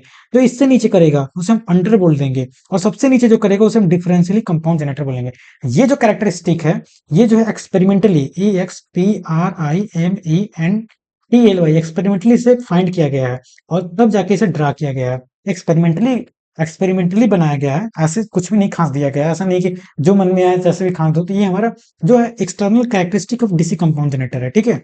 आई होप जो हमारा ओवर कंपाउंड जो होता है इसका यूज जो होता है, हम over voltage drop must be compensate, मतलब ओवर वोल्टेज को ड्रॉप करने, जो ड्रॉप होता है उसको कंपनसेट करने के लिए करते हैं ओवर कंपाउंड जनरेटर का। और जो फ्लैट कंपाउंड जनरेटर होता है इसको यूज होता है कांस्टेंट वोल्टेज के लिए यूज करते हैं, डिस्पाइट ऑफ वेरिंग लोड। मतलब जहां हमारा कांस्टेंट वोल्टेज की नीड होता है वहां हम फ्लैट कंपाउंड जनरेटर का यूज करते हैं। इसका जो यूज होता है ना वो वर्कशॉप, ऑफिस, बैटरी चार्जिंग के लिए हम जो है फ्लैट कंपाउंड जनरेटर का यूज करते हैं। उसके बाद अंडर कंपाउंड जनरेटर होता है, इसका हम जो है शॉर्ट डिस्टेंस के लिए यूज करते हैं। लाइक जहां पे हमारा power supply slightly voltage drop मतलब एक्सेप्टेबल है, जहां थोड़ा बहुत स्लाइटली जो है वोल्टेज ड्रॉप मतलब एक्सेप्टेबल है, वहां हम इसको अंडर कंपाउंड जनरेटर का यूज करते हैं। अब डिफरेंशियली कंपाउंड जनरेटर का यूज होता है नॉट प्रैक्टिकली करते हैं, ये कोई काम का नहीं होता इसको, क्योंकि इसमें बहुत ही पुअर वोल्टेज रेगुलेशन होता है। रेयरली इसको हम मतलब सस्ता होता है इसलिए इसको टेस्ट लैब में हम लैब में टेस्टिंग के लिए हम यूज करते हैं। आई होप एप्लीकेशन कहाँ है ये हमने देखा, ठीक है। आगे हम बात करते हैं, इसका हमने कैरेक्टरिस्टिक देख ही लिया। उसके बाद internal characteristic, internal characteristic of shunt generator. Internal characteristic के लिए हम क्या करेंगे, ईएमएफ इक्वल टू क्या हो जाएगा, ईएमएफ ईजी और आईएल करंट है, तो ईजी जो हो जाएगा वो ई नॉट माइनस वोल्टेज ड्रॉप के बराबर हो जाएगा। मतलब लाइक अगर एक्सटर्नल कैरेक्टरिस्टिक देखो तो मतलब ये अगर आपने देखा होगा तो वी इक्वल टू क्या होता है, V equal to EG minus IA into R A होता है। ये किसके लिए होता है, लाइक ये जो है हमारा बी, ये जनरेटर के लिए है, जनरेटर के लिए, ये जनरेटर के लिए है। क्योंकि जनरेटर के लिए क्या हो जाएगा, जनरेटर के लिए देखो, हाँ शंट जनरेटर, जनरेटर में क्या होता है देखो, जैसे जनरेटर जो होता है GENERAT जनरेट करता है ना इलेक्ट्रिसिटी, तो हाँ हमारा जनरेट करेगा is equal to terminal voltage VT plus IA into R A हो जाएगा। तो यहाँ से वही हम निकालते हैं, VT इक्वल टू निकालें easy minus IA into R ए होगा। ये हमारा जनरेटर के लिए होता है। वही अगर हम मोटर के लिए निकालें तो मोटर के लिए हमारा बैटरी ज्यादा हो जाएगा, तो मोटर के लिए यहाँ पे प्लस हो जाएगा। तो ये सब चीजें आप जानते होंगे, जहाँ लिखा है कि आई जो आर्मेचर रिएक्शन है, आर ए जो मतलब आर्मेचर रेजिस्टेंस है, ठीक है। तो ये सब चीजें तो आप जानते ही होंगे यार। आगे हम थोड़ा सा देख लेते हैं कि वाई, एक क्वेश्चन है, वाई डीसी जो shunt generator load characteristic droop more than separately excited. अब सेपरेटली एक्साइटेड क्या होता है, सेपरेटली एक्साइटेड मतलब क्या होता है, जैसे देखो एक हम यहाँ पे मान लो प्लस माइनस ले ली, और यहाँ पे हमने ले लिया, और यहाँ से हमने मोटर बना लिया, मान लो ये हमारा मोटर हो गया, ठीक है। तो ये इसका एक्साइटेशन जो है, ये हमारा बैटरी, ये हमारा बैटरी इधर है, और इनके बीच में ट्रांसफार्मर लगे, तो ये सेपरेटली SEPRATLY ये सेपरेटली एक्साइटेड हो रहा है ना, एक्साइटेशन बाहर है, सेपरेटेड है, तो ये सेपरेटली एक्साइटेड होगा। तो सेपरेटली एक्साइटेड में यहाँ पे लिख रहा है why DC generator load characteristic droop more, मतलब यहाँ पे मोर वोल्टेज ड्रॉप होता है than separately excited. DC shunt में ज्यादा होता है, क्यों, in DC shunt generator the field winding connected to the armature, armature से कनेक्ट होता है। देखो हमारा जो कैसे बना है मान चलो ये हमारा वोल्टेज है, ठीक है। तो अगर हम शंट बनाए, शंट क्या होता है, जैसे ये हमारा सीरीज हो गया, ठीक है, और ये हमारा लोड हो गया, और यहाँ पे भी एक हमारा आई RSH हो गया, RSH RAC हो गया, RAC। तो ये जो है सीरीज में कनेक्टेड है। यहाँ पे लिख रहा है ना, as the field winding is connected to the armature winding, तो लोड इंक्रीज होगा तो टर्मिनल वोल्टेज कम होगा, तो टर्मिनल वोल्टेज कम होगा तो हमारा फील्ड जो होगा हमारा कम होगा, फील्ड करंट कम होगा, फील्ड करंट कम होगा तो मेन फील्ड फ्लक्स कम होगा, मेन फील्ड फ्लक्स कम होगा तो हमारा वोल्टेज जो होगा ड्रॉप ज्यादा हो जाएगा। तो यही कारण है, यहाँ पे लिखा है this is the main reason why जो हमारा ड्रूप जो होता है मोर होता है इन सेपरेटली एक्साइटेड। हाँ सेपरेटली एक्साइटेड में तो हमारा ये अलग अलग कनेक्टेड है ना, अलग अलग, ये अलग अलग है, देखो अलग अलग कनेक्ट है, अलग अलग कनेक्ट है, तो इसमें जो ड्रॉप होगा इसमें कम होगा। लेकिन इसमें तो एक एक में ही कनेक्ट है ना, एक में ही कनेक्ट है, एक में ही CONNECT कनेक्टेड है, एक में ही कनेक्टेड है, इसलिए यहाँ वोल्टेज ड्रॉप जो होगा, लिख रहा है कि वाई डीसी शंट मोटर, यहाँ पे हमारा ड्रॉप जो होगा, यहाँ पे ड्रॉप जो होगा ज्यादा होगा एज कम्पेयर टू यहाँ पे ड्रॉप जो होगा कम हो जाएगा। जो भाई वीडियो देखेगा उसको ही ये पीपीटी में मैं क्या लिख रहा हूँ वो समझ में आएगा। जो पीपीटी पढ़े मतलब जो वीडियो देखेगा ही नहीं, सीधे मान चलो किसी से पीपीटी लिया और वो पीपीटी देख के पढ़ेगा तो उसे समझ भी नहीं मैं क्या लिखा हूँ, एक में ही कनेक्टेड है, अलग अलग कनेक्टेड है, तो इसके लिए देखना पड़ेगा ना, तो वीडियो भी देखो, ठीक है। तो only armature resistance in the armature reaction voltage drop, मतलब ये वोल्टेज ड्रॉप इसमें हमारा कम होता है सेपरेटली एक्साइड में। आई होप ये समझ में आ गया, ठीक है। उसके बाद magnetising characteristic of DC shunt generator देख लेते हैं। तो डीसी शंट जनरेटर, शंट मतलब क्या होता है? शंट का मतलब क्या होता है? कांस्टेंट। इसमें हमारा कांस्टेंट स्पीड मिलता है, ठीक है। तो की फीचर देख लें, सब हम शेप ऑफ कर्व देखेंगे, फिर बिहेवियर देखेंगे, फिर इंपॉर्टेंस देखेंगे।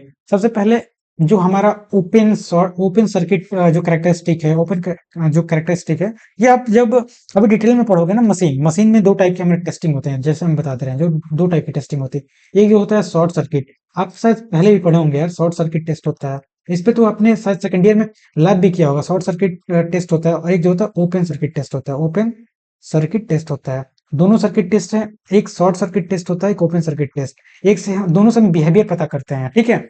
एक से हम कोर लॉस पता करते हैं, जो हमारा शॉर्ट सर्किट होता है। एक जो होता है शॉर्ट सर्किट से कॉपर लॉस, इससे हम कॉपर, ये क्या मैं बता रहा हूँ लेकिन थोड़ा सा ठीक है, कॉपर लॉस फाइंड करते हैं, ठीक है। और इससे हम कोर लॉस फाइंड करते हैं, कोर लॉस फाइंड करते हैं। थोड़ा सा मैं, ये जो है आप आगे जाके पढ़ोगे, लेकिन थोड़ा सा बता दे रहा हूँ क्योंकि कैरेक्टरिस्टिक पढ़ रहे हैं। और कैरेक्टरिस्टिक पढ़ते क्यों है? परफॉर्मेंस, किसी भी मशीन का PRFORMANS परफॉर्मेंस को पता करने के लिए हम कैरेक्टरिस्टिक पढ़ते हैं। भाई मेरे बारे में आपको पता करना है कि नीरज कौन है। मैं आपके सामने दिख रहा हूँ, मैं मेरे बारे में पता करोगे तो कब पता करोगे? जब हमारा परफॉर्मेंस देखोगे। मैं पढ़ाता हूँ, मैं फाइनल ईयर का स्टूडेंट हूँ, मैं यहाँ से पढ़ता हूँ, तो जब मेरे कैरेक्टरिस्टिक, मेरे कैरेक्टर को देखोगे कि क्या क्या कर रहा है, ये बंदा कैसा है, तब तो उसके बारे में पता करोगे ना। तो मैग्नेटाइजिंग कैरेक्टरिस्टिक हम डीसी शंट मोटर का पता करेंगे। लाइक सबसे पहले इसको पता करने के लिए, सबसे पहले ये देखो, ये हमारा मैग्नेटाइजिंग कैरेक्टरिस्टिक है। इसको जो है फील्ड करंट है, और जो जनरेटेड ईएमएफ है, उसके बीच में जब ड्रा करेंगे तो संट, संट मींस क्या हमने बताया? Shunt means constant, constant speed भाई साहब, कांस्टेंट स्पीड याद रखो। तो स्टार्टिंग में क्या होगा? स्टार्टिंग में ये मतलब ये तो बेस है हमारा, बेस लोड है, हमारा बेस लोड है, ध्यान से देखना, बेस लोड। बेस लोड पे तो ये तो मतलब जीरो से स्टार्ट होगा। उसके बाद ये जो होगा, यहाँ से यहाँ तक ये ग्राफ जो देख रहे हो, यहाँ से यहाँ तक जो ग्राफ देख रहे हो, ये हमारा ग्राफ जो होगा लीनियर आएगा। क्यों? क्योंकि कांस्टेंट है, कांस्टेंट है तो ये लीनियर आएगा। आई होप आपको समझ में आ रहा होगा, कांस्टेंट है तो लीनियर आएगा। और उसके बाद एक सर्टेन टाइम के बाद अगर हम मान के चलो फील्ड करंट बढ़ाते रहे, तो ये हमारा सेचुरेट हो जाएगा। सर्टेन टाइम बाद तो सेचुरेशन आना ही है, SATURATION सेचुरेशन। सर्टेन टाइम बाद तो सेचुरेशन आना ही है। आई होप मैं क्या समझा रहा हूँ समझ में आ रहा हूँ। तो हमारा डीसी शंट मोटर होता है। शंट मतलब क्या होता है? कांस्टेंट स्पीड होता है। कांस्टेंट स्पीड होता है, ये बेस पे हमारा क्या होगा? जैसे जैसे हम मतलब फील्ड करंट बढ़ाएंगे, तो ये तो हमारा बढ़ेगा ही। एक सर्टेन टाइम बाद ये हमारा लीनियर कर्व हमारा ड्रा करेंगे ना। लीनियर मतलब स्पीड कांस्टेंट होगा तो लीनियर मिलेगा, ठीक है। उसके बाद एक सर्टेन टाइम बाद बहुत ज्यादा हम बढ़ा देंगे, मतलब वोल्टेज ये हम बढ़ाते जाएंगे, तो हमारा क्या होगा? एक सर्टेन टाइम बाद ये सेचुरेशन आ जाएगा। वही जो है कैरेक्टरिस्टिक हम देख रहे हैं अपना संट मतलब जो जनरेटर है, ठीक है। आई होप यार इतना समझ में आया। अब एकदम लास्ट पे हम चले गए, हमारा लॉस जो है सभी जो जनरेटर है उनका हम मतलब की कैरेक्टरिस्टिक देखेंगे। की कैरेक्टरिस्टिक देखने के बाद बैटरी शायद चार्ज हो गया होगा, निकाल देते हैं। तो हमारा जो ये टाइप ऑफ मशीन हो गया, लाइक कैरेक्टरिस्टिक देखेंगे, उसके बाद इनका एप्लीकेशन देखेंगे। ये जो पेज है ना बहुत इंपॉर्टेंट है, IMPORTANT, important important important important, बहुत ज्यादा इंपॉर्टेंट है भाई साहब। क्यों? क्योंकि डीसी शंट मोटर का काम क्या होता है? DC shunt motor constant voltage और वोल्टेज गुड रेगुलेशन के लिए हम यूज करते हैं। और इसका यूज होता है बैटरी चार्जिंग, जो हमारा कांस्टेंट जो ये होता है डीसी शंट जनरेटर होता है, ऑलरेडी अभी तुरंत हमने बताया। इसका यूज जो है बैटरी चार्जिंग के लिए यूज करते हैं, एज वेल एज इलेक्ट्रोप्लेटिंग के लिए, एक्साइटेशन ऑफ अल्टरनेटर के लिए, लैब टेस्टिंग में, स्टेट लाइटिंग में यूज करते हैं। याद रखो, ये जो डीसी जो हम यूज कर रहे हैं शंट जनरेटर, इसका जो यूज जो है हम कहाँ कहाँ करते हैं हमने बताया। डीसी जो सीरीज जनरेटर है, सीरीज का काम ही है, सीरीज का काम जो है वोल्टेज को राइज करना, पुअर जो वोल्टेज रेगुलेशन है उसको इंप्रूव करना। ये बूस्टर के लिए काम करते हैं, ट्रांसमिशन लाइन में बूस्टर के लिए काम करते हैं, रेलवे में यूज करते हैं इसका, डीसी बिल्डिंग में यूज करते हैं। तो एक एक जो डीसी जनरेटर है उसका जरूर याद करो। अब ये डीसी कम्युलेटिव बनाया था, डीसी कम्युलेटिव में हमारा फाई जो हो रहा, क्या हो रहा है? Phi S H plus phi S H मतलब फाई एसी हो रहा था। हमारा ये टोटल फाई हो रहा था, इसमें प्लस हो रहा था। तो जब हमारा यहाँ पे लिखा है संट और सीरीज का मतलब कंबाइन करेंगे, तो इसमें वोल्टेज रेगुलेशन जो होगा वो क्या हो जाएगा? सही हो जाएगा, गुड रेगुलेशन आएगा। इसका यूज होता है ट्रैक्शन में किया जाता है, इलेक्ट्रिक ट्रैक्शन में रेलवे में यूज किया जाता है, रेलवे में इसका यूज किया जाता है, एलिवेटर में यूज किया जाता है, बैटरी चार्जिंग में यूज किया जाता है हमारा डीसी कम्युलेटिव। अब डीसी डिफरेंशियल, डिफरेंशियल में क्या होता है? Phi T equal to phi S H minus phi S C होता है। इसमें हमारा डिफरेंस होता है। इसमें डिफरेंस के कारण हमारा वोल्टेज फॉल होता है, वोल्टेज फॉल अनस्टेबल होगा। जब हम आपको पीछे अभी बता रहे थे तभी मैंने बताया था, इसलिए इसका जो यूज होता है रेयरली किया जाता है, रेयरली यूज। और इसका यूज जो होता है हम स्पेशली लैब में ही बस करते हैं, बस लैब में। उसका डीसी शंट मोटर, मोटर आ गया, मोटर भी कांस्टेंट स्पीड लो टॉर्क, इसका हम यूज फैन में करते हैं। तो अभी फैन देख रहे हो तुम्हारे छत के ऊपर होगा, जो भी अभी सीलिंग फैन देख रहे हो उसमें डीसी शंट मोटर, ब्लोअर हो गया, कन्वेयर बेल्ट हो गया, मशीन टूल में हम डीसी शंट मोटर का, जहां कांस्टेंट स्पीड की नहीं होती, उसका डीसी सीरीज मोटर, सीरीज का हाई टार्क होता है। ध्यान रखना ये जो है ना, आप जितना एसएससी जेई का पेपर दे दो भाई साहब, बहुत बार पूछ के आता है डीसी शंट मोटर का यूज कहाँ करते हैं, डीसी सीरीज मोटर कहाँ यूज करते हैं। तो जहां भी हाई टार्क, लाइक ट्रेन में, लाइक लिफ्ट में, इलेक्ट्रिक ट्रेन में इसका यूज करते हैं, होस्ट में, मतलब इसका यूज करते हैं जो हमारा डीसी सीरीज मोटर है, उसका डीसी कंपाउंड, जहां हाई टार्क और बेटर वोल्टेज स्पीड रेगुलेशन चाहिए, लाइक प्रेस में, लाइक रोलिंग मिल में, एलिवेटर में, ये हमारा डीसी कंपाउंड जनरेटर यूज होता है। अभी तक समझ में आया? आई होप, मुझे लगता है कि 1 घंटा से अधिक हो गया होगा, मुझे नहीं पता, मैं टाइम नहीं देख पा रहा हूँ कितना वीडियो रिकॉर्ड हो रहा है, लेकिन अभी तक जितना मैंने समझाया है आपको समझ में आना चाहिए। लास्टली एक मैं आपको क्वेश्चन सुना देता हूँ। अब ये क्वेश्चन कर देता हूँ ताकि ये ना हो कि मैं न्यूमेरिकल नहीं कर रहा हूँ। सबसे पहले क्वेश्चन समझो, क्वेश्चन क्या बोल रहा है, 4 पोल डीसी जनरेटर। सबसे पहले हमारे पास क्या है, 4 पोल हमारे पास डीसी जनरेटर है। देखो, सबसे पहले हम क्वेश्चन को रीड करते हैं। क्वेश्चन सॉल्व करने के लिए हमारा पहला स्टेप क्या होता है, स्टेप फर्स्ट। देखो, स्टेप फर्स्ट क्या होता है, मैं लिख दे रहा हूँ। स्टेप फर्स्ट में हम क्वेश्चन को अच्छे से रीड करते हैं। क्वेश्चन रीडिंग होना चाहिए, क्वेश्चन रीडिंग, ये तो आप सेकेंड ईयर में थोड़ा सा मैं समझा रहा हूँ। पहला हमारा स्टेप हो क्वेश्चन रीड करना। स्टेप टू क्या होता है, किसी भी हम न्यूमेरिकल को सॉल्व कर रहे हैं, स्टेप टू क्या होता है, गिवन क्या दिया हुआ है उससे नोट डाउन करना, गिवन नोट डाउन करना। ठीक है। स्टेप थर्ड, स्टेप थर्ड में हम क्या क्या फॉर्मूला हम यूज करने वाले हैं, कौन कौन सा फॉर्मूला यूज हो रहा है, वो फॉर्मूला याद है कि नहीं। उसके बाद स्टेप फोर जो होता है फाइनली हमारा जो होता है, वो कैलकुलेशन का होता है, CALCULATION, कैलकुलेशन का होता है। इस तरह से इसी क्वेश्चन करते हैं। सबसे पहले देखो क्वेश्चन पढ़ते हैं। अब 4 पोल डीसी मशीन, तो वही हमने लिखा गिवन में, 4 pole DC machine have a wave winding, हमें हमारे पास ये वेव कनेक्टेड वाइंडिंग है। देखो इसको हमने हाईलाइट कर दिया। फिर से लिखा है कि has a armature of resistance, जो है आर्मेचर रेजिस्टेंस कितना है, यहाँ पे पढ़ो। सबसे पहले पढ़ना इंपॉर्टेंट होता है। फील्ड एंड आर्मेचर वाइंडिंग, देखो फील्ड दिया है पहले पे, आर्मेचर दूसरे पे दिया है, ये पहला फील्ड दिया है, दूसरा हमारा आर्मेचर दिया है। तो ये हमारा फील्ड वाइंडिंग है पहला, ये हमारा आर्मेचर वाइंडिंग है रिस्पेक्टिवली। देखो भाई साहब, अगर ये पढ़ने में दिक्कत कर दो, मान चलो आपने जो रेजिस्टेंस है, आर्मेचर रेजिस्टेंस जो है, अगर यहाँ पढ़ के आर्मेचर रेजिस्टेंस अगर 20 मान लिया, तो आर्मेचर रेजिस्टेंस कभी 20 होता ही नहीं है। आर्मेचर जो होता है रेजिस्टेंस बहुत कम होता है। तो ये भी आपको याद रहना चाहिए कि यहाँ पे क्वेश्चन पढ़ना बहुत इंपॉर्टेंट है। मैंने क्वेश्चन पढ़ा, आर्मेचर रेजिस्टेंस हमारा कितना है, 0.15, हमारा फील्ड वाइंडिंग कितना है, इतना हमने लिख लिया। उसके बाद ये क्या कह रहा है कि इट सप्लाई फॉर 25 लैम्प। फिर हमने नेक्स्ट स्टेप में लिखा इट सप्लाई 25 लैम्प और 100 वोल्ट 60 वाट। यहाँ पे लिखा है ना कि फॉर 100 वोल्ट 60 वाट। तो हमें कैलकुलेट क्या करना है, पहला आर्मेचर करंट को कैलकुलेट करना है, दूसरा हमें जनरेटेड ईएमएफ कैलकुलेट करना है। दो चीज करना है, पहला हमें आर्मेचर करंट और दूसरा हमें जो है जनरेटेड ईएमएफ कैलकुलेट करना है। तो चलते हैं सॉल्यूशन पे। आई होप अभी तक हमने समझाया एक क्वेश्चन का फॉर्म कैसे करते हैं। सबसे पहले क्वेश्चन रीडिंग, पहला हम क्वेश्चन रीडिंग करते हैं, कलर चेंज कर लेते हैं। कलर चेंज करने के बाद हम बताते हैं। पहला क्वेश्चन रीड कर लिए, क्वेश्चन रीड करने के बाद हम गिवन क्या है वो नोट डाउन कर लिए। उसके बाद हम फार्मूला क्या यूज होना है, अब फार्मूला यूज करने के आर्मेचर करंट फाइंड करना है। आर्मेचर करंट फाइंड करना है हमें ऑलरेडी, मतलब अब फार्मूला कौन सा लगेगा। सबसे पहले देखो यहाँ पे हमें बोला है कि यहाँ पे 25 लैंप हमें है। सबसे पहले इसका फिगर नहीं लेते, कैसे हमारे मान चलो, सबसे पहले मान के चलो ये हमारा जो है संट जनरेटर हम बना लेते हैं। ठीक है, तो ये हमारा संट जनरेटर है, यहाँ पे ये इजी है। ठीक है, प्लस माइनस हमारा जनरेटर है। ठीक है, तो ये जनरेटर है, तो ये हमारा जनरेटर जो है अभी बोला है कि 25 लैंप से कनेक्टेड है। तो मान के चलो एक लैंप, लैंप 1 हो गया, ये हम मान लेते हैं लैंप 2 कनेक्टेड है। ठीक है, 1 मिनट, सीरीज में कनेक्टेड है। ठीक है, इधर डॉट डॉट कर लेते हैं। ऐसा ही इसमें 25 जो है लैंप कनेक्टेड है, 25 लैंप हमारा कनेक्टेड है।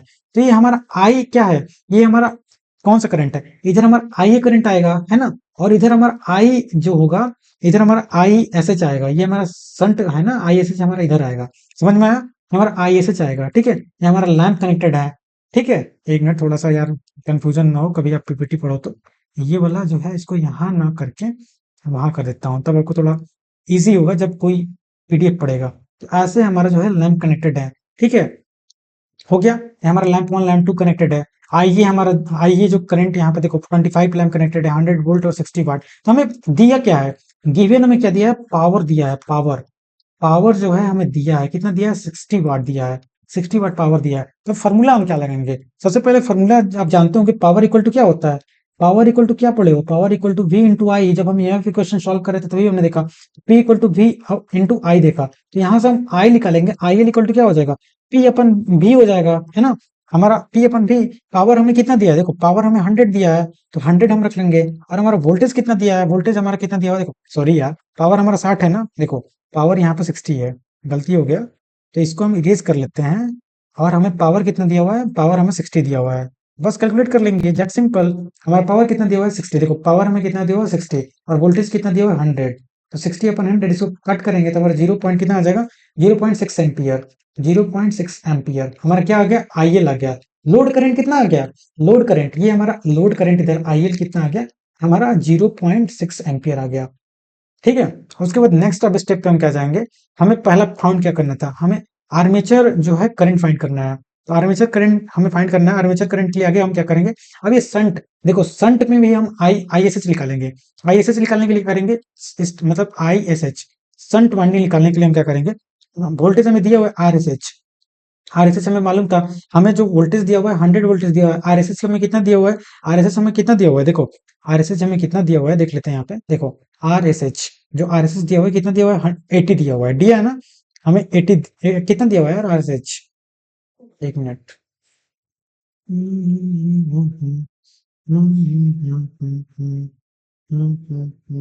आरएसएच, आरएसएस हमें कितना दिया हुआ है 80 दिया हुआ है, एक मिनट,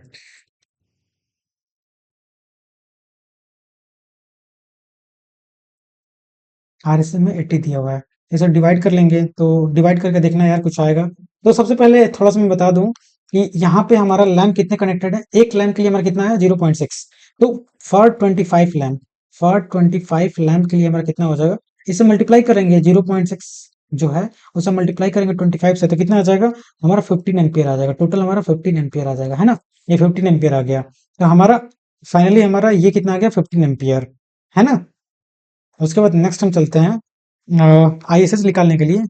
जो हमने सॉल्व किया वो 90 सॉल्व किया, चलो मान लो कि चलो इसको 90 ले लो, क्योंकि जो हमने कैलकुलेशन किया है कैलकुलेटर का यूज करके ये 90 किया है, तो ये वाला जो चीज है ना, कहाँ गया, आईएसएच आप 90 ले लो, ठीक है, इसे आप 90 बना लो, यहाँ पे आईएसएच, आईएसएच कहाँ था, फील्ड वाइंडिंग, ये क्या दिया है यार, ये मैंने चैट जीपीटी का यूज किया है, गलत गलत दे दिया है, ये हमारा 80 है, ठीक है भाई साहब, ये हमारा 90 है, ठीक है, ये देखो 90 है, वही तो मैं कहूँ क्या दिक्कत हो रहा है, मतलब चैट जीपीटी का यूज करके ही तो बनाऊंगा यार, ऐसे थोड़ी नहीं बन पाएगा, मतलब लिखना तो पॉसिबल नहीं है, बस जाओ प्रॉम्प्ट तो वो लिख के दे देता है, ठीक है, तो यहाँ से हमारा ये 90 अगर लिखेंगे तो फाइनली हमारा क्या आ जाएगा, ये हमारा 1.1 एम्पियर आ जाएगा, जब 1.1 एम्पियर आएगा तो आर्मेचर करंट, अब आर्मेचर करंट निकालेंगे, A R M A T U R armature, armature current, armature current निकालेंगे तो कितना आ जाएगा, armature current equal to I equal to क्या आ जाएगा, I S H plus I S E I L, मतलब आई एल भी लिख सकते हो, आई एल लिख लो, चलो आई एल ही लिख लो,